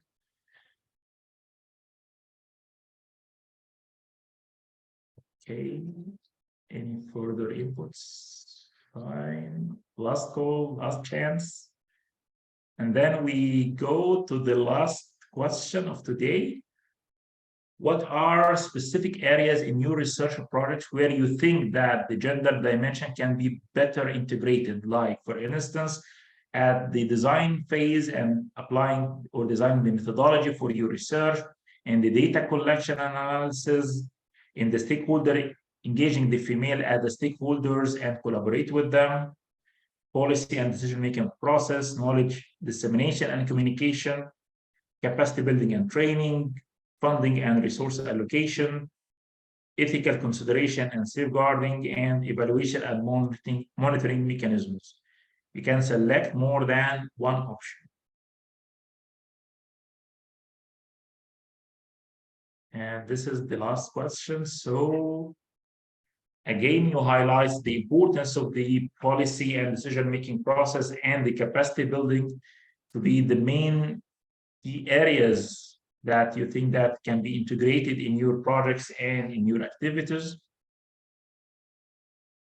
And by the way, your opinions here and responses will be as well used and studied by our staff, so we can reflect as much as we can in all our future activities and projects, such as tailoring capacity building and delivering training for specifically for female researchers and entrepreneurs in Mediterranean, to encourage them to apply to future PRIMA calls. Policy decision making, yeah, this is as well very important, and project planning and implementation on the third stage.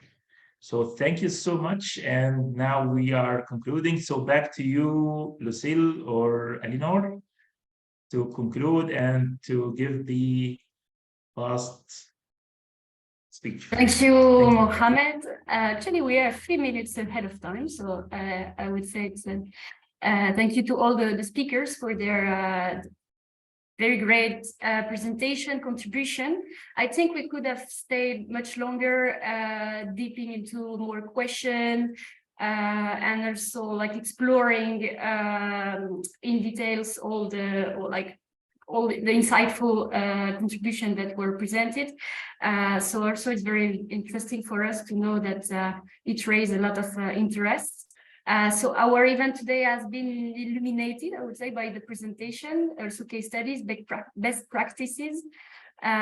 So this, I would call them real world example. I've served as a beacons of inspiration, and thanks to you for us valuable insights and strategy to really navigate the complex terrain of integrating the gender dimension into our respective projects. So we hope that our report will not only shape the outcomes of our individual project, but we also contribute to a much broader endeavor of driving the Mediterranean green transition. So concluding on this word, thank you again to all of you. We will make sure to share with you the PowerPoint, the presentation, everything that has been shared today, as well as the recording of the session. And a few remarks and an article resuming the session. So we invite you also to interact between each other, as you have seen some of the speakers shared their email. We also have digital presence. All the projects have a very high quality digital presence. So do not hesitate to interact and engage through these digital tools. So I wish you a very great day, a happy EU Green Week. For our side, we are closing this EU Green Week events. So thank you to all of you, and also thank you to all PRIMA staff that was involved in the events, and also all the contributors for its success. So wishing you a great day ahead, and thank you. Bye. Thank you. Thank you. Thank you very much. Bye. Thanks a lot. Bye. Bye, everyone. Thank you. Bye-bye.